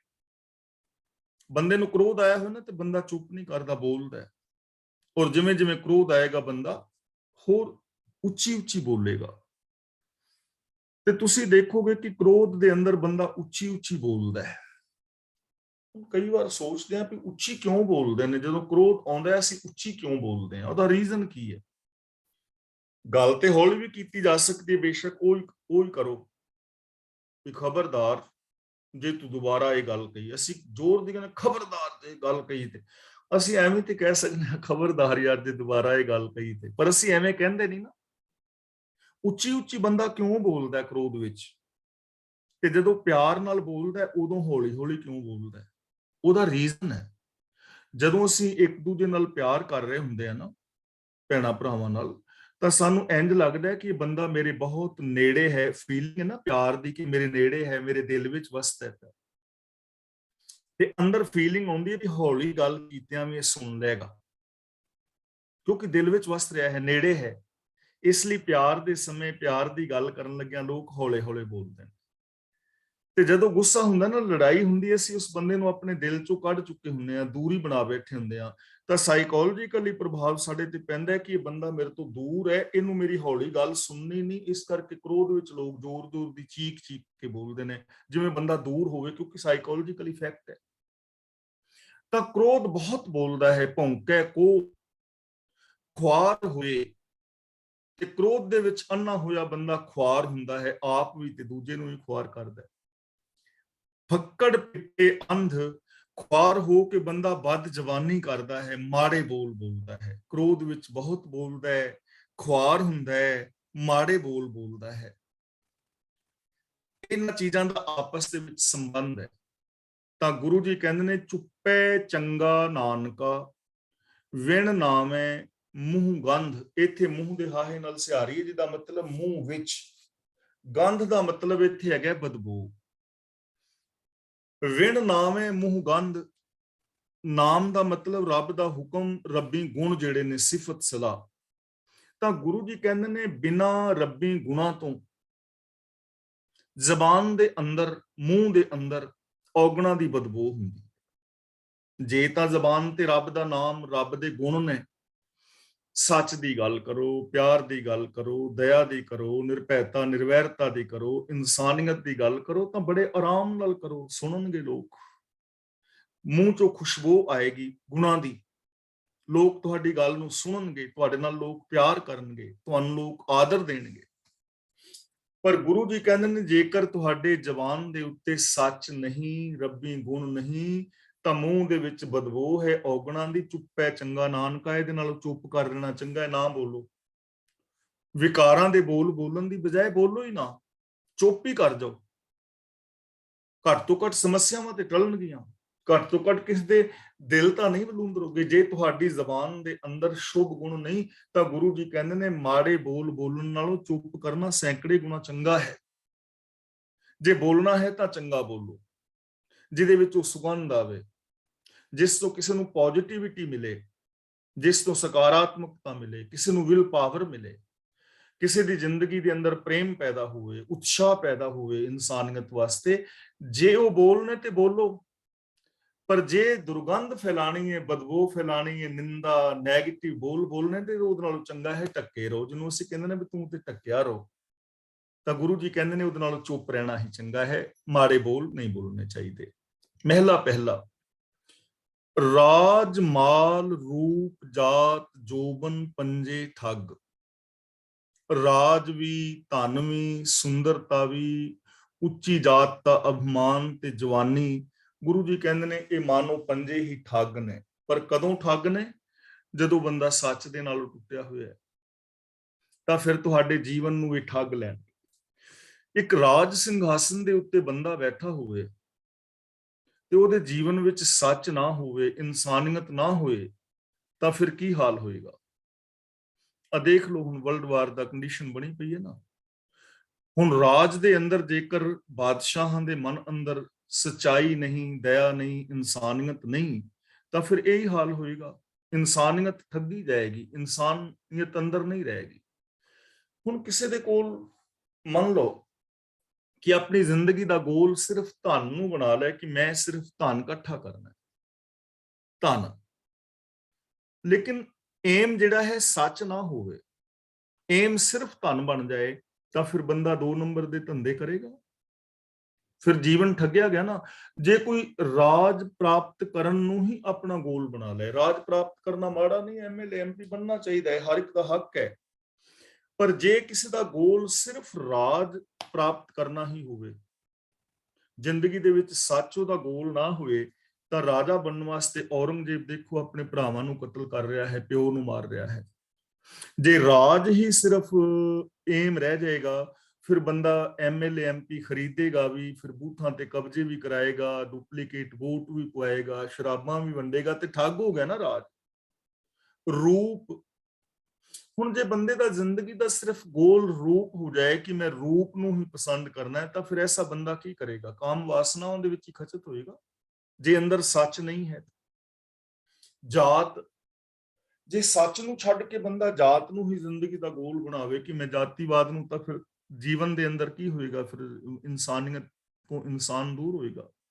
ਜੋਬਨ, ਹੁਣ ਜਵਾਨ ਹੋਣਾ ਇਹ ਕੋਈ ਗੁਨਾਹ ਨਹੀਂ ਹੈ, ਪਰ ਜੋਬਨ ਦੇ ਅੰਦਰ ਜੇਕਰ ਬੰਦਾ ਸੱਚ ਨੂੰ ਗਵਾ ਦੇਵੇ ਤਾਂ ਕਿੰਨੀ ਜੋਬਨ ਪ੍ਰੀਤ ਬਿਨ ਸੁੱਕ ਗਏ ਕੁਮਲਾਏ। ਕਿੰਨੀਆਂ ਜਵਾਨੀਆਂ ਰੱਬੀ ਪ੍ਰੀਤ ਤੋਂ ਬਿਨਾਂ, ਰੱਬੀ ਗੁਨਾਹ ਤੋਂ ਬਿਨਾਂ ਸੁੱਕ ਜਾਂਦੀਆਂ ਨੇ, ਕੁਮਲਾ ਜਾਂਦੀਆਂ ਨੇ, ਲੋਕ ਨਸ਼ਈ ਹੋ ਜਾਂਦੇ ਨੇ।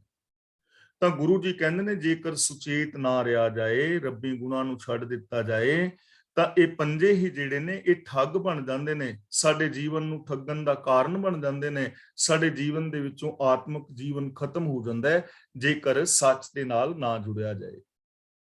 ਇੰਨੀ ਠੱਗੀ ਜਗ ਠੱਗਿਆ, ਕਿਨੇ ਨਾ ਰੱਖੀ ਲੱਜ। ਕਿਨੇ ਦਾ ਮਤਲਬ ਕਿਸੇ ਨੇ, ਲੱਜ ਦਾ ਮਤਲਬ ਇੱਜ਼ਤ, ਠੱਗੀ ਦਾ ਮਤਲਬ ਠੱਗਾਂ ਨੇ। ਤਾਂ ਗੁਰੂ ਪਾਤਸ਼ਾਹ ਜੀ ਕਹਿੰਦੇ ਨੇ ਇਹਨਾਂ ਠੱਗਾਂ ਨੇ ਜਗਤ ਨੂੰ ਠੱਗ ਲਿਆ ਹੈ, ਤੇ ਜੋ ਇਹਨਾਂ ਦੇ ਅੱਡੇ ਚੜਿਆ, ਜੋ ਇਹਨਾਂ ਦੇ ਢਹਿ ਚੜਿਆ, ਕਿਸੇ ਨੇ ਵੀ ਇਹਨਾਂ ਤੋਂ ਆਪਣੀ ਇੱਜ਼ਤ ਨਹੀਂ ਬਚਾਈ, ਆਪਣੀ ਇੱਜ਼ਤ ਨਹੀਂ ਬਚਾ ਸਕੇ ਜਿਹੜੇ ਇਹਨਾਂ ਦੇ ਢਹਿ ਚੜ ਗਏ।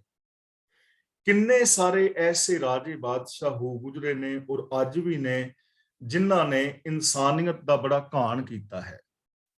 ਕਿੰਨੇ ਸਾਰੇ ਐਸੇ ਲੋਕ ਨੇ ਜਿਨ੍ਹਾਂ ਨੇ ਸੱਚ ਨੂੰ ਛੱਡ ਦਿੱਤਾ ਤੇ ਕਿੰਨਾ ਮਨੁੱਖਤਾ ਦਾ ਘਾਣ ਕੀਤਾ। ਇਸੇ ਤਰ੍ਹਾਂ ਕਿੰਨੇ ਸਾਰੇ ਐਸੇ ਲੋਕ ਨੇ ਜਿਨ੍ਹਾਂ ਨੇ ਧਨ ਨੂੰ ਗੋਲ ਬਣਾਇਆ ਤੇ ਉਹਨਾਂ ਨੇ 2 ਨੰਬਰ ਦੇ ਧੰਦੇ ਕਰਕੇ ਗਰੀਬਾਂ ਦੇ ਹੱਕ ਖਾਦੇ। ਕਿੰਨੇ ਸਾਰੇ ਐਸੇ ਲੋਕ ਨੇ ਜਿਹੜੇ ਰੂਪ ਨੇ ਠੱਗ ਲਏ ਔਰ ਕਾਮ ਵਾਸਨਾਵਾਂ ਦੇ ਅੰਦਰ ਖਚਤ ਹੋ ਕੇ ਕਿਸੇ ਦੀ ਧੀ ਭੈਣ ਦੀ ਬੇਪੱਤੀ ਕੀਤੀ। ਕਿੰਨੇ ਐਸੇ ਲੋਕ ਨੇ ਜੋ ਜਾਤੀਵਾਦ ਕਰਕੇ, ਉੱਚੇ ਔਰ ਨੀਵੇਂ ਦੇ ਵਿਤਕਰੇ ਪੈਦਾ ਕਰਕੇ ਸਮਾਜ ਦਾ ਨੁਕਸਾਨ ਕੀਤਾ। ਕਿੰਨੇ ਐਸੇ ਲੋਕ ਨੇ ਜੋ ਜਵਾਨੀ ਦੇ ਜੋਸ਼ ਦੇ ਅੰਦਰ ਕਿੰਨੇ ਕੁਛ ਗੁਨਾਹ ਕਰਕੇ ਚਲੇ ਗਏ, ਤਾਂ ਕਿਸੇ ਨੇ ਇਹਨਾਂ ਤੋਂ ਆਪਣੀ ਇੱਜ਼ਤ ਨਹੀਂ ਬਚਾਈ, ਭਾਵ ਬੇਇੱਜ਼ਤ ਹੋਏ। ਜਿਨ੍ਹਾਂ ਦੇ ਕੋਲ 5 ਦੇ 5 ਸਨ, ਉਹ ਵੀ ਬਹੁਤੇ ਲੋਕ, ਬਹੁਤ ਗਿਣਤੀ ਸ਼ਰਮਸਾਰ ਹੋਏ। ਗੁਰੂ ਜੀ ਕਹਿੰਦੇ ਇਹਨਾਂ ਠੱਗਣ ਠੱਗ ਸੇ ਜੇ ਗੁਰ ਕੀ ਪੈਰੀ ਪਾਹੇ। ਠੱਗਣ ਦਾ ਮਤਲਬ ਠੱਗ ਲੈਂਦੇ ਨੇ, ਠੱਗ ਸੇ ਦਾ ਮਤਲਬ ਅਸਲੀ ਸਿਆਣੇ ਇਨਸਾਨ ਉਹ ਨੇ, ਅਸਲੀ ਸਿਆਣੇ ਲੋਕ ਉਹ ਨੇ ਜੇ ਗੁਰ ਕੀ ਪੈਰੀ ਪਾਹੇ, ਜਿਹੜੇ ਲੋਕ ਗੁਰੂ ਦੀ ਪੈਰੀ ਪੈਂਦੇ ਨੇ, ਜੋ ਗੁਰੂ ਦੇ ਚਰਨਾਂ ਦੀ ਸ਼ਰਨ ਲੈਂਦੇ ਨੇ, ਜੋ ਗੁਰੂ ਦੇ ਦੱਸੇ ਰਾਹਾਂ ਤੇ ਤੁਰਦੇ ਨੇ, ਉਹ ਅਸਲੀ ਸਿਆਣੇ ਲੋਕ ਨੇ। ਉਹ ਇਹਨਾਂ ਨੂੰ ਠੱਗ ਲੈਂਦੇ ਨੇ, ਇਹਨਾਂ ਨੂੰ ਦਾਲ ਆ ਜਾਂਦੇ ਨੇ, ਭਾਵ ਕਿ ਇਹਨਾਂ ਦੀ ਸਹੀ ਵਰਤੋਂ ਕਰਦੇ ਨੇ, ਇਹਨਾਂ ਤੋਂ ਕੰਮ ਲੈਂਦੇ ਨੇ। ਜੋ ਗੁਰੂ ਦੇ ਦੱਸੇ ਰਾਹਾਂ ਤੇ ਤੁਰਨ ਵਾਲੇ ਨੇ ਨਾ, ਉਹ ਇਹਨਾਂ ਨੂੰ ਠੱਗ ਲੈਂਦੇ ਨੇ, ਭਾਵ ਇਹਨਾਂ ਚੀਜ਼ਾਂ ਦੀ ਸਹੀ ਵਰਤੋਂ ਕਰਦੇ ਨੇ। ਜੇ ਉਹ ਰਾਜ ਸਿੰਘਾਸਨ ਤੇ ਨੇ ਤਾਂ ਉਹ ਚੰਗਾ ਰਾਜ ਦੇਣਗੇ, ਜੇ ਉਹਨਾਂ ਕੋਲ ਧਨ ਦੌਲਤ ਹੈ ਤਾਂ ਉਹਦੀ ਸਹੀ ਵਰਤੋਂ ਕਰਨਗੇ, ਜੇ ਉਹ ਰੂਪਵਾਨ ਨੇ ਤਾਂ ਉਹਦੀ ਸਹੀ ਵਰਤੋਂ ਕਰਨਗੇ, ਵਿਸ਼ੇ ਵਿਕਾਰਾਂ ਦੇ ਅੰਦਰ ਨਹੀਂ ਪੈਣਗੇ, ਸਗੋਂ ਸਮ ਹੈ ਜੋਤ ਜੋਤ ਹੈ ਸੋਏ। ਇਸੇ ਤਰ੍ਹਾਂ ਜੇ ਉਹ ਮਨੁੱਖ ਜਾਤ ਵਿੱਚ ਨੇ ਨਾ, ਤਾਂ ਉਹ ਜਾਤੀਵਾਦ ਨੂੰ ਨਹੀਂ ਮੰਨਣਗੇ। ਜਿਹੜੇ ਗੁਰੂ ਦੇ ਦੱਸੇ ਰਾਹਾਂ ਤੇ ਤੁਰਦੇ ਨੇ, ਉਹਨਾਂ ਨੂੰ ਇਹ ਪਤਾ ਹੋਏਗਾ ਕਿ ਖਸਮ ਵਿਸਾਰੇ ਤੇ ਕਮਜ਼ਾਤ। ਤੇ ਜਿਹੜੇ ਗੁਰੂ ਦੇ ਦੱਸੇ ਰਾਹਾਂ ਤੇ ਤੁਰਨ ਵਾਲੇ ਨੇ, ਉਹ ਜਵਾਨੀ ਨੂੰ ਕਾਇਮ ਰੱਖਣਗੇ, ਯਾਨੀ ਜਵਾਨੀ ਦੇ ਅੰਦਰ ਵੀ ਉਹ ਸੱਚ ਦੇ ਨਾਲ ਜੁੜੇ ਰਹਿਣਗੇ, ਸਹੀ ਰਾਸਤੇ ਤੇ ਜਾਣਗੇ। ਉਹੀ ਅਸਲੀ ਸਿਆਣੇ ਲੋਕ ਨੇ, ਔਰ ਐਸੇ ਉਹ ਨੇ ਜੋ ਗੁਰੂ ਦੇ ਚਰਨਾਂ ਦੀ ਸ਼ਰਨ ਵਿੱਚ ਪੈਂਦੇ ਨੇ। ਤਾਂ ਇਹਦਾ ਮਤਲਬ ਜੇ ਅਸੀਂ ਗੁਰੂ ਦੱਸੇ ਰਾਹਾਂ ਤੇ ਚੱਲੀਏ ਤਾਂ ਫਿਰ ਇਹ ਸਾਰਾ ਦਾ ਸਾਰਾ ਜੀਵਨ ਜਿਹੜਾ ਹੈ, ਇਹਦੀ ਅਸੀਂ ਸਹੀ ਵਰਤੋਂ ਕਰਕੇ ਜ਼ਿੰਦਗੀ ਨੂੰ ਸਫਲ ਕਰ ਸਕਦੇ ਹਾਂ। ਨਾਨਕ ਕਰਮਾਂ ਬਾਹਰੇ ਹੋਰ ਕੇਤੇ ਮੁੱਠੇ ਜਾਹੇ। ਮੁੱਠੇ ਦਾ ਮਤਲਬ ਠੱਗੇ ਹੋਏ। ਕਰਮਾਂ ਬਾਹਰੇ ਦਾ ਮਤਲਬ ਰੱਬੀ ਕਿਰਪਾ ਤੋਂ ਜੋ ਵਾਂਝੇ ਨੇ, ਜੋ ਗੁਰੂ ਦੀ ਕਿਰਪਾ ਤੋਂ ਵਾਂਝੇ ਨੇ।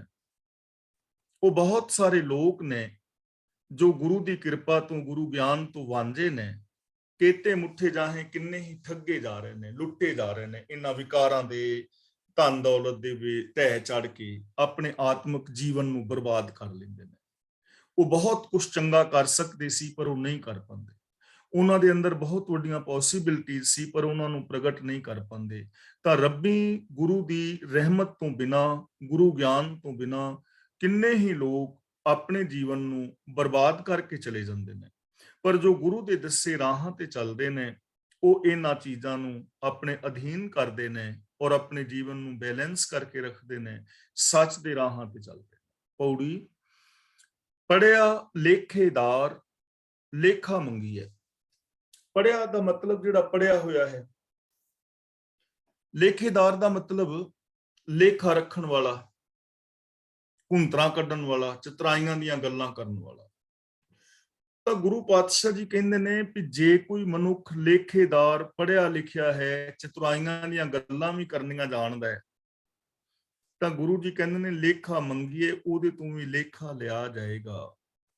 ਭਾਵ ਨਿਰੀ ਵਿਦਿਆ ਔਰ ਚਤੁਰਾਈਆਂ ਦੇ ਨਾਲ ਵਿਸ਼ੇ ਵਿਕਾਰਾਂ, ਪਾਪਾਂ, ਅਪਰਾਧਾਂ ਤੋਂ ਨਹੀਂ ਬਚਿਆ ਜਾ ਸਕਦਾ, ਆਤਮਿਕ ਮੌਤ ਤੋਂ ਨਹੀਂ ਬਚਿਆ ਜਾ ਸਕਦਾ, ਔਰ ਲੇਖਾ ਉਹਨੂੰ ਹੀ ਦੇਣਾ ਪਵੇਗਾ ਚਾਹੇ ਕੋਈ ਪੜਿਆ ਲਿਖਿਆ ਹੈ। ਇਹਦਾ ਮਤਲਬ ਇਹ ਨਹੀਂ ਕਿ ਜੇ ਕਿਸੇ ਦੇ ਕੋਲ ਬਹੁਤ ਵਿਦਿਆ ਹੈ, ਉਹਦੇ ਕੋਲ ਮਾਸਟਰ ਡਿਗਰੀਆਂ ਨੇ, ਤੇ ਉਹ ਪਾਪ ਅਪਰਾਧ ਕਰੇ ਤੇ ਉਹਦੇ ਤੋਂ ਲੇਖਾ ਨਾ ਲਿਆ ਜਾਏ। ਰੱਬੀ ਸਿਸਟਮ ਜੋ ਹੈ ਕੁਦਰਤ ਦਾ, ਜੋ ਰੱਬੀ ਹੁਕਮ ਹੈ, ਉਹਦੇ ਵਿੱਚ ਉਹਨੂੰ ਪਰੇਸ਼ਾਨੀਆਂ ਨਾ ਹੋਣ, ਐਸਾ ਨਹੀਂ ਹੈ। ਉਹਨੂੰ ਵੀ ਲੇਖਾ ਦੇਣਾ ਪਵੇਗਾ, ਉਹ ਵੀ ਲੇਖੇ ਦੇ ਵਿੱਚ ਹੈ। ਇਹ ਨਹੀਂ ਕਿ ਗੁਨਾਹ ਕੋਈ ਪੜਿਆ ਕਰੇ ਤੇ ਉਹਦੀ ਜਗ੍ਹਾ ਤੇ ਕਿਸੇ ਅਨਪੜ੍ਹ ਨੂੰ ਮਾਰ ਦਿਓ। ਨਾ, ਪੜਿਆ ਹੋਵੇ ਗੁਨਾਹਗਾਰ ਤਾਂ ਉਮੀ ਸਾਧਨਾ ਮਾਰੀਏ, ਐਸਾ ਨਹੀਂ ਹੁੰਦਾ। ਚਾਹੇ ਕੋਈ ਪੜਿਆ ਹੈ, ਚਾਹੇ ਕੋਈ ਅਨਪੜ੍ਹ ਹੈ, ਆਪਣੇ ਕਰਮ ਦਾ ਫਲ ਹਰ ਇੱਕ ਨੂੰ ਭੁਗਤਣਾ ਪੈਂਦਾ ਹੈ, ਚੰਗੇ ਦਾ ਮਾੜੇ ਦਾ। ਜੇ ਪੜਿਆ ਲਿਖਿਆ ਨੈਗੇਟਿਵ ਸੋਚੇਗਾ ਤੇ ਉਹਦੇ ਅੰਦਰ ਨੈਗੇਟਿਵਿਟੀ ਆ ਜਾਏਗੀ, ਅਨਪੜ੍ਹ ਸੋਚੇਗਾ ਉਹਦੇ ਅੰਦਰ ਆ ਜਾਏਗੀ। ਪੜਿਆ ਲਿਖਿਆ ਚੰਗੇ ਕਰਮ ਕਰੇਗਾ, ਉਹਨੂੰ ਮਾਣ ਮਿਲੇਗਾ, ਅਨਪੜ੍ਹ ਚੰਗੇ ਕਰਮ ਕਰੇਗਾ, ਉਹਨੂੰ ਮਾਣ ਮਿਲੇਗਾ। ਤਾਂ ਗੁਰੂ ਜੀ ਕਹਿੰਦੇ ਨੇ ਨਿਰਾ ਵਿਦਿਆ ਦੇ ਬਲ ਔਰ ਚਤੁਰਾਈਆਂ ਦੇ ਨਾਲ ਵਿਸ਼ੇ ਵਿਕਾਰਾਂ ਤੋਂ ਨਹੀਂ ਬਚਿਆ ਜਾਂਦਾ। ਵਿਣ ਨਾਮੇ ਕੂੜਿਆਰ ਔਖਾ ਤੰਗੀਏ। ਤੰਗੀਏ ਦਾ ਮਤਲਬ ਤੰਗ ਹੁੰਦਾ ਹੈ, ਔਖਾ ਹੁੰਦਾ ਹੈ। ਕੂੜਿਆਰ ਦਾ ਮਤਲਬ ਕੂੜ ਦਾ ਵਪਾਰੀ। ਵਿਣ ਨਾਮੇ ਕੂੜਿਆਰ, ਰੱਬੀ ਰਜਾ ਵਿੱਚ ਤੁਰਨ ਤੋਂ ਬਿਨਾ, ਰੱਬੀ ਸਿਫਤ ਸਲਾਹ ਤੋਂ ਬਿਨਾ, ਰੱਬੀ ਗੁਣਾਂ ਦੇ ਧਾਰਨ ਹੋਣ ਤੋਂ ਬਿਨਾ ਬੰਦਾ ਕੂੜ ਦਾ ਵਪਾਰੀ ਬਣਿਆ ਰਹਿੰਦਾ ਹੈ, ਔਰ ਉਹ ਔਖਾ ਹੁੰਦਾ ਹੈ, ਤੰਗ ਹੁੰਦਾ ਹੈ, ਚਾਹੇ ਪੜਿਆ ਹੈ ਚਾਹੇ ਅਨਪੜਿਆ ਹੈ।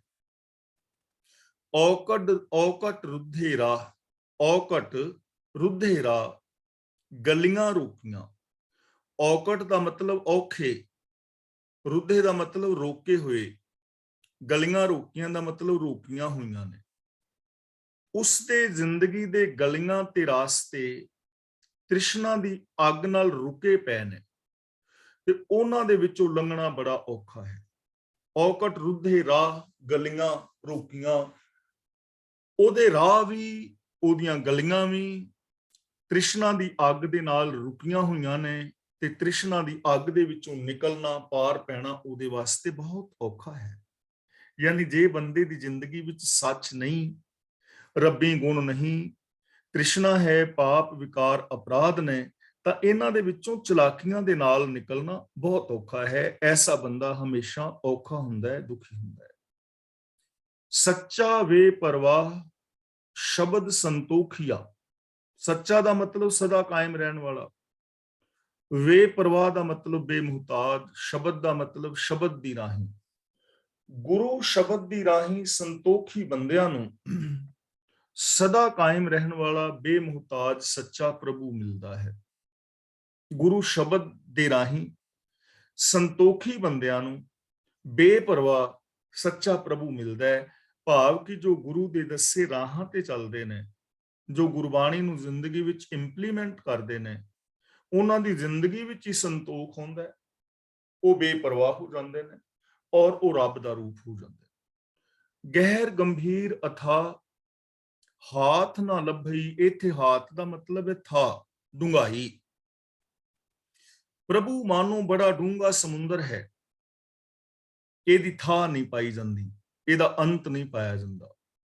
ਤਾਂ ਪ੍ਰਭੂ ਦੇ ਅਨੰਤ ਗੁਣ ਨੇ, ਅਨੰਤ ਇਹ ਸ੍ਰਿਸ਼ਟੀ ਹੈ, ਇਸ ਸੰਸਾਰ ਦਾ, ਕੁਦਰਤ ਦਾ, ਕੁਦਰਤ ਦੇ ਅੰਦਰ ਦਾਤਾਂ ਦਾ, ਕਿਸੇ ਵੀ ਚੀਜ਼ ਦਾ ਅੰਤ ਨਹੀਂ ਪਾਇਆ ਜਾਂਦਾ, ਰੱਬੀ ਗੁਣਾਂ ਦਾ ਅੰਤ ਨਹੀਂ ਪਾਇਆ ਜਾਂਦਾ। ਅਥਾਹ ਹੈ, ਅਨੰਤ ਅਨੰਤ ਗੁਣ ਨੇ, ਤੇ ਉਹ ਜਿਹੜਾ ਗਹਿਰ ਹੈ, ਗੰਭੀਰ ਹੈ, ਅਥਾਹ ਹੈ, ਉਹ ਤੁਹਾਡੇ ਅੰਦਰ ਵਸ ਰਿਹਾ ਹੈ। ਘਟ ਘਟ ਮੈਂ ਹਰ ਦੂ ਵਸੈ।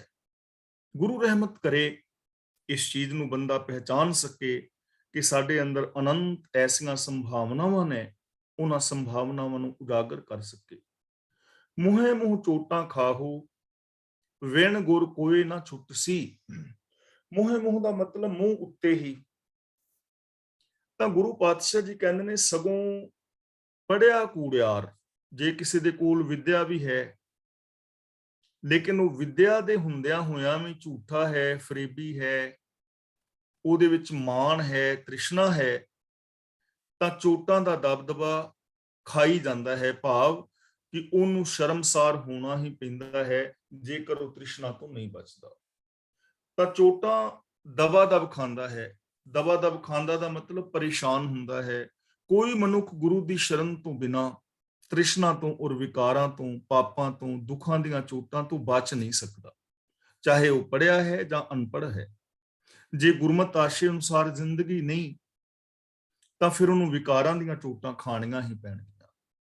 ਪਤ ਸੇਤੀ ਘਰ ਜਾਹੋ, ਨਾਮ ਵਖਾਣੀਐ। ਪਤ ਦਾ ਮਤਲਬ ਇੱਜ਼ਤ, ਘਰ ਦਾ ਮਤਲਬ ਘਰ ਵਿੱਚ ਪ੍ਰਭੂ ਦੇ ਦਰ ਤੇ, ਵਖਾਣੀਏ ਦਾ ਮਤਲਬ ਜੇ ਵਿਆਖਿਆਨ ਕਰੀਏ, ਗੁਣ ਗਾਈਏ। ਤਾਂ ਜੇ ਪ੍ਰਭੂ ਦੇ ਗੁਣ ਗਾਈਏ, ਪ੍ਰਭੂ ਦੀ ਸਿਫਤ ਸਲਾਹ ਕਰੀਏ ਤਾਂ ਇੱਜ਼ਤ ਦੇ ਨਾਲ ਆਪਣੇ ਘਰ ਦੇ ਅੰਦਰ ਚਲੇ ਜਾਈਦਾ ਹੈ। ਭਾਵ ਆਪਣੇ ਆਪੇ ਦੇ ਅੰਦਰ ਬੰਦਾ ਟਿਕਦਾ ਹੈ, ਸ਼ੁਭ ਗੁਣਾਂ ਵਿੱਚ ਟਿਕਦਾ ਹੈ, ਉਹਦੇ ਮਨ ਦੀ ਭਟਕਣਾ ਮਿਟ ਜਾਂਦੀ ਹੈ ਔਰ ਐਸੇ ਇਨਸਾਨ ਨੂੰ ਇੱਜ਼ਤ ਮਾਨ ਸਤਿਕਾਰ ਮਿਲਦਾ ਹੈ। ਹੁਕਮੀ ਸਾਹ ਗਿਰਾਹ ਦੇਂਦਾ ਜਾਣੀਐ। ਸਾਹ ਦਾ ਮਤਲਬ ਸਵਾਸ, ਜ਼ਿੰਦਗੀ। ਗਿਰਾਹ ਦਾ ਮਤਲਬ ਗਿਰਾਹੀ ਯਾਨੀ ਰੋਜੀ। ਜਾਣੀਏ ਦਾ ਮਤਲਬ ਸਮਝ ਆ ਜਾਂਦੀ ਹੈ। ਤੇ ਗੁਰੂ ਦੇ ਦੱਸੇ ਰਾਹਾਂ ਤੇ ਚੱਲ ਕੇ, ਰੱਬੀ ਗੁਣਾਂ ਦੇ ਧਾਰਨੀ ਹੋ ਕੇ ਇਹ ਸਮਝ ਆ ਜਾਂਦੀ ਹੈ, ਇਹ ਨਿਸ਼ਚਾ ਬਣ ਜਾਂਦਾ ਹੈ ਕਿ ਪ੍ਰਭੂ ਆਪਣੇ ਹੁਕਮ ਦੇ ਅੰਦਰ ਹੀ ਇਨਸਾਨਾਂ ਨੂੰ ਜ਼ਿੰਦਗੀ ਔਰ ਰੋਜੀ ਦੇ ਰਿਹਾ ਹੈ। ਸਾਹ ਦਾ ਮਤਲਬ ਸਵਾਸ, ਜ਼ਿੰਦਗੀ। ਗਿਰਾਹ ਦਾ ਮਤਲਬ ਗਿਰਾਹੀ, ਰੋਜੀ। ਜੀਵਨ ਔਰ ਰੋਜੀ ਪ੍ਰਭੂ ਦੇ ਹੁਕਮ ਦੇ ਅੰਦਰ ਮਿਲ ਰਹੀ ਹੈ। ਰੱਬੀ ਰਜਾ ਦੇ ਅੰਦਰ ਚੱਲਿਆਂ, ਗੁਣਾਂ ਦੇ ਧਾਰਨੀ ਹੋਇਆਂ, ਗੁਰੂ ਦੀ ਪਾਵਨ ਬਾਣੀ ਨੂੰ ਇੰਪਲੀਮੈਂਟ ਕੀਤਿਆਂ ਇਸ ਗੱਲ ਦੀ ਸਮਝ ਆ ਜਾਂਦੀ ਹੈ ਕਿ ਸਾਰੇ ਦਾ ਸਾਰਾ ਸੰਸਾਰ ਰੱਬੀ ਰਜਾ ਔਰ ਭਾਣੇ ਦੇ ਅੰਦਰ ਚੱਲ ਰਿਹਾ ਹੈ। ਤਾਂ ਗੁਰੂ ਜੀ ਰਹਿਮਤ ਕਰਨ, ਅਸੀਂ ਗੁਰੂ ਪਾਤਸ਼ਾਹ ਜੀ ਦੀ ਪਾਵਨ ਬਾਣੀ ਆਪ ਪੜ੍ਹੀਏ, ਵਿਚਾਰੀਏ, ਗੁਰਬਾਣੀ ਮੁਤਾਬਕ ਜ਼ਿੰਦਗੀ ਜੀ ਕੇ ਆਪਣੇ ਜੀਵਨ ਨੂੰ ਸਫਲ ਔਰ ਸੁਚੱਜਾ ਕਰਨ ਦਾ ਯਤਨ ਕਰੀਏ।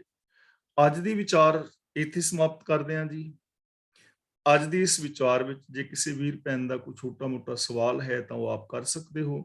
ਕਿਸੇ ਵੀਰ ਭੈਣ ਨੇ ਕਮੈਂਟ ਦੇਣਾ ਹੈ, ਕਮੈਂਟ ਕਰਨਾ ਹੈ, ਕੋਈ ਆਪਣੇ ਵਿਚਾਰ ਦੇਣੇ ਨੇ ਤਾਂ ਅਨਮਿਊਟ ਹੋ ਕੇ ਆਪਣੇ ਵਿਚਾਰ ਕਰ ਸਕਦੇ ਹੋ। ਹੁਣ ਅਗਲੀ ਕਲਾਸ ਦੀ ਕਾਰਵਾਈ ਜੋ ਹੈ ਵੀਰ ਤਰਲੋਚਨ ਸਿੰਘ ਜੀ ਕਰ ਰਹੇ ਨੇ। ਵਾਹਿਗੁਰੂ ਜੀ ਕਾ ਖਾਲਸਾ, ਵਾਹਿਗੁਰੂ ਜੀ ਕੀ